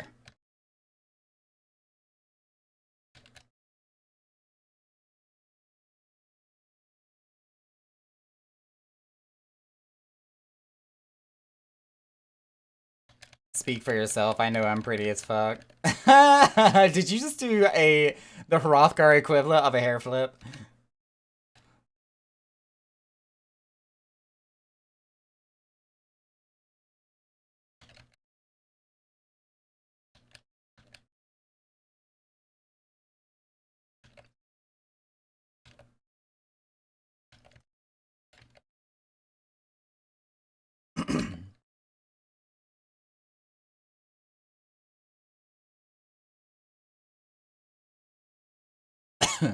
As I choke on my tangerine tea over here. I am perfectly happy where I'm standing.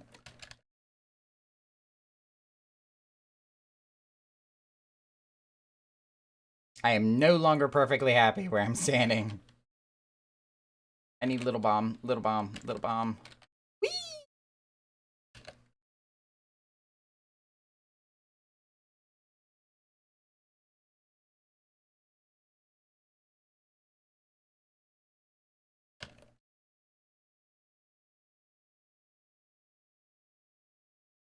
We're gonna temperance that.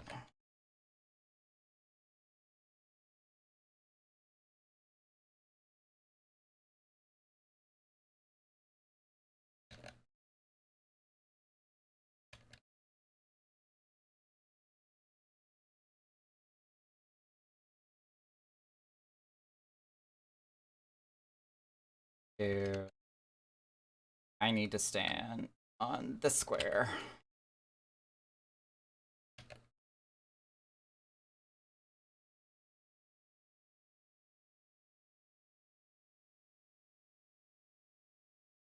Kill the queen, kill the queen. 0.4, 0.3. The dots are gonna kill her by themselves.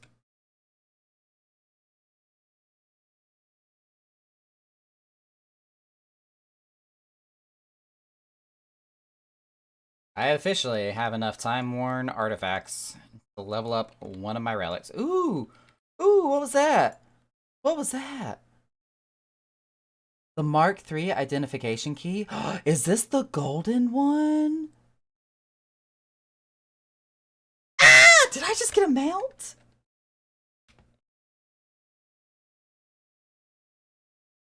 I think I just got the mount. Do you mind if I post something? My brother and his wife had moved from Raleigh to Durham some time ago. Holy cow, that's like local. And I had showed them a meme about it. Oh, by all means, that is like very local to where I'm at, so please. You should have sold that. Oh no, no, I am a huge collector of mounts and minions and orchestrions in the game. So I would much rather have it in my inventory. Now if I get a second one on the other hand, you best believe that's gonna go on the market board. Alright, let's take a look at this meme. I wanna see this.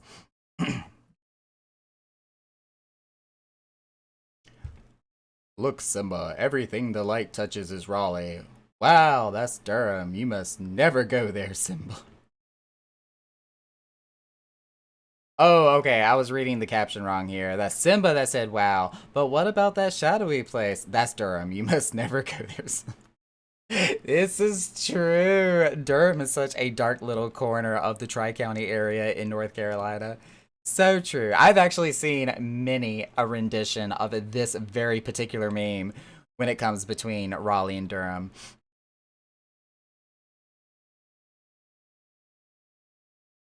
Right, but you can buy it for dirt cheap after the expansion. I mean, I guess so. I'm not hurting for Gil, so I'm not really worried about it too much. But I am super excited that I got a mount that I realized I did not have. Where is it? Yep, there it is. The gold one. I finally have it. I have been a little envious of not having that mount. Now that I finally have it, I'm excited. We actually do have a Discord bot that can check prices all across Primal here. Let me go real quick to check it out. Let's see. Oh, what was the name of the key? Gabriel Mark. Can I just like copy? Oh yeah, copy item name. And we're gonna go to our bot in Discord. Price check, please. We're gonna say question mark market primal and copy paste.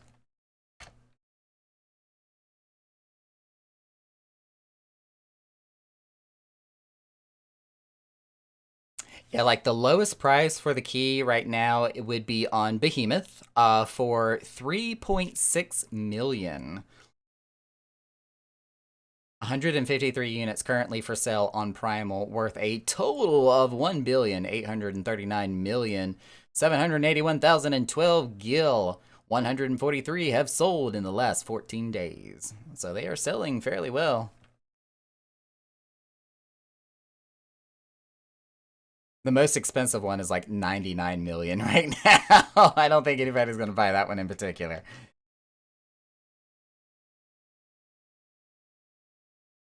Yeah, when it comes to Durham in particular, like it's a nice cheap place to live.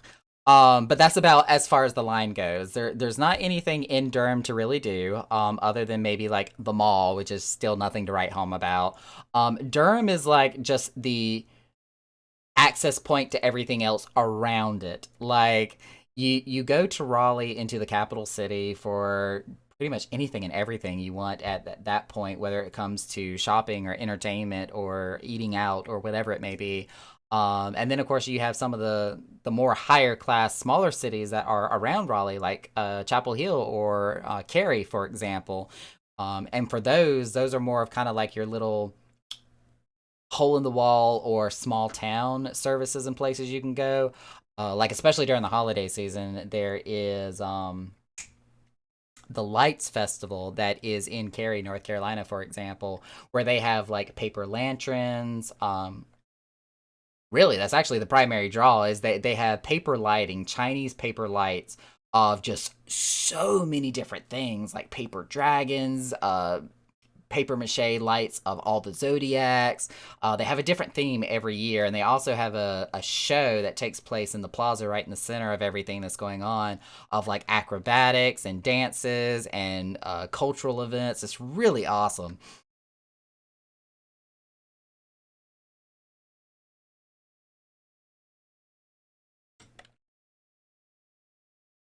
The best thing to do in Durham is get in a car and drive to another city. Yeah, that's accurate. That is right on the money.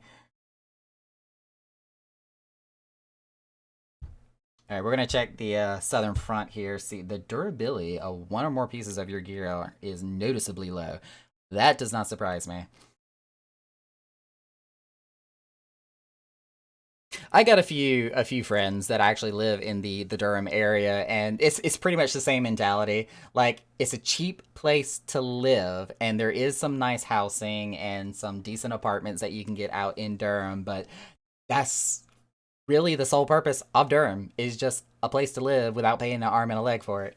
Everything besides that, you have to drive out of town for.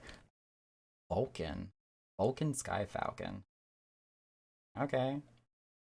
I got excited because there's like two Rogadins beside each other here, and they look very similar even. I didn't know any better. I say these two are brothers. Anywho, what I come in here for? Oh yeah, check Castrum. One track mind. So it's kind of a large suburb. Yes, but without the stereotypical high class look.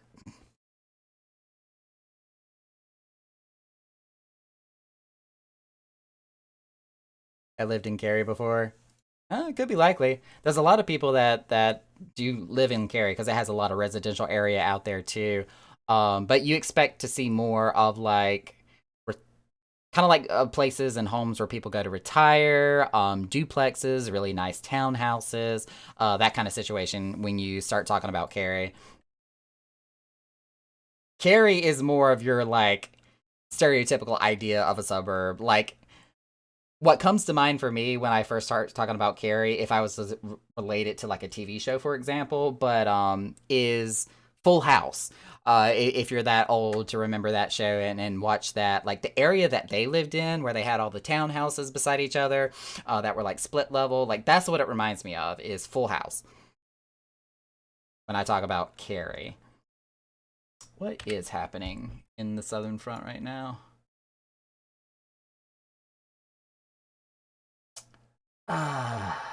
Nothing that would indicate that Castrum is going to pop anytime soon.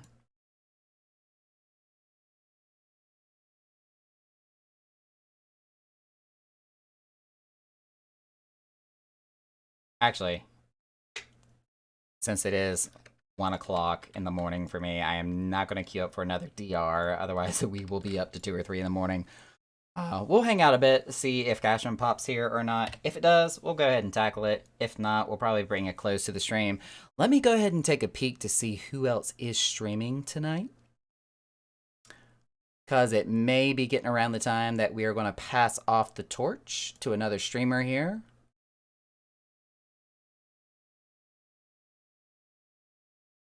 Because this typically would be around the time that the Echoes Chamber would be closing anyhow.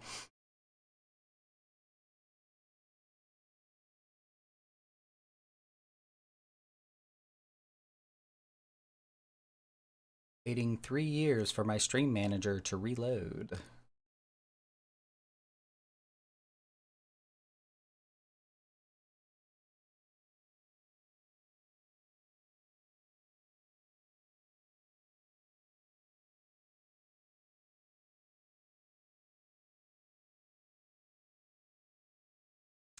Let's see.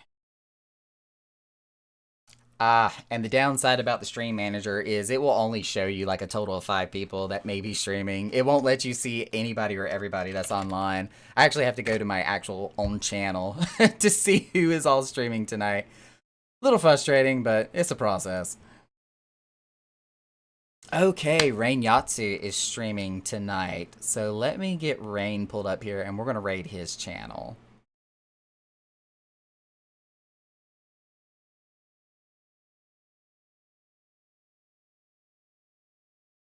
He is playing Mass Effect Legendary Edition. I don't know how far into the game he is exactly, because he's been playing that for some time now. And unfortunately, I haven't been able to follow suit, so again, I don't know how far he is into it. But Rain Yatsu is a furry artist, as well as a recent Twitch affiliate, playing various different games, especially spooky, like jump scare type games, which I absolutely adore and love. Because I will sit there and be watching a stream, and he's playing one of these scary storyline games. Something will pop out or something will happen, and it will scare the living shit out of me. Like I will scream right here in my chair, but I love it. I love every minute of it. So we're going to raid his channel. Before we go ahead and head off there, I do want to kind of reiterate for tomorrow night.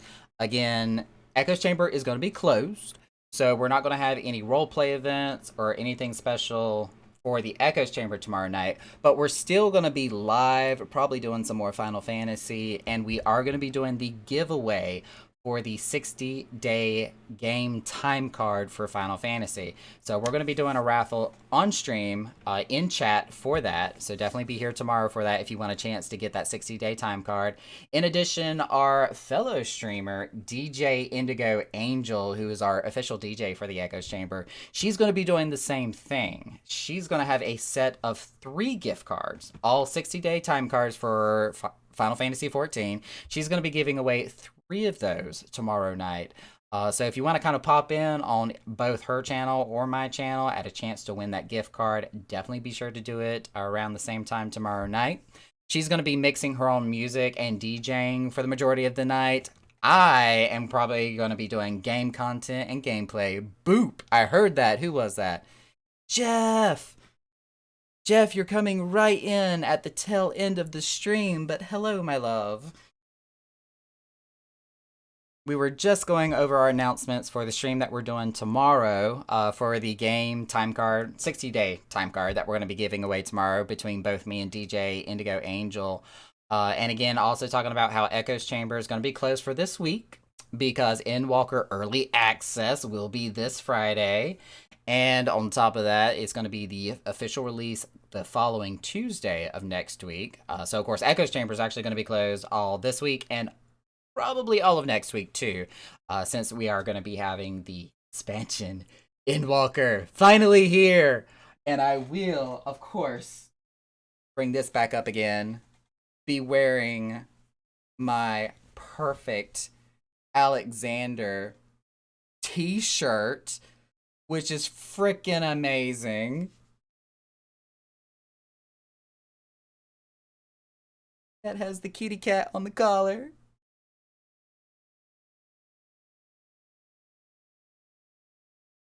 So just dropping love. Aw, I'm so glad you dropped in. Yeah, but I'm going to be passing on the stream to Rain Yatsu, who's playing Mass Effect Legendary. So I am glad y'all came along. I want to thank y'all for coming into the stream, especially since I've been gone for the past week and the past weekend here. Nonetheless, y'all have a good night. Thanks again for coming. We're going to be passing it on to Rain here.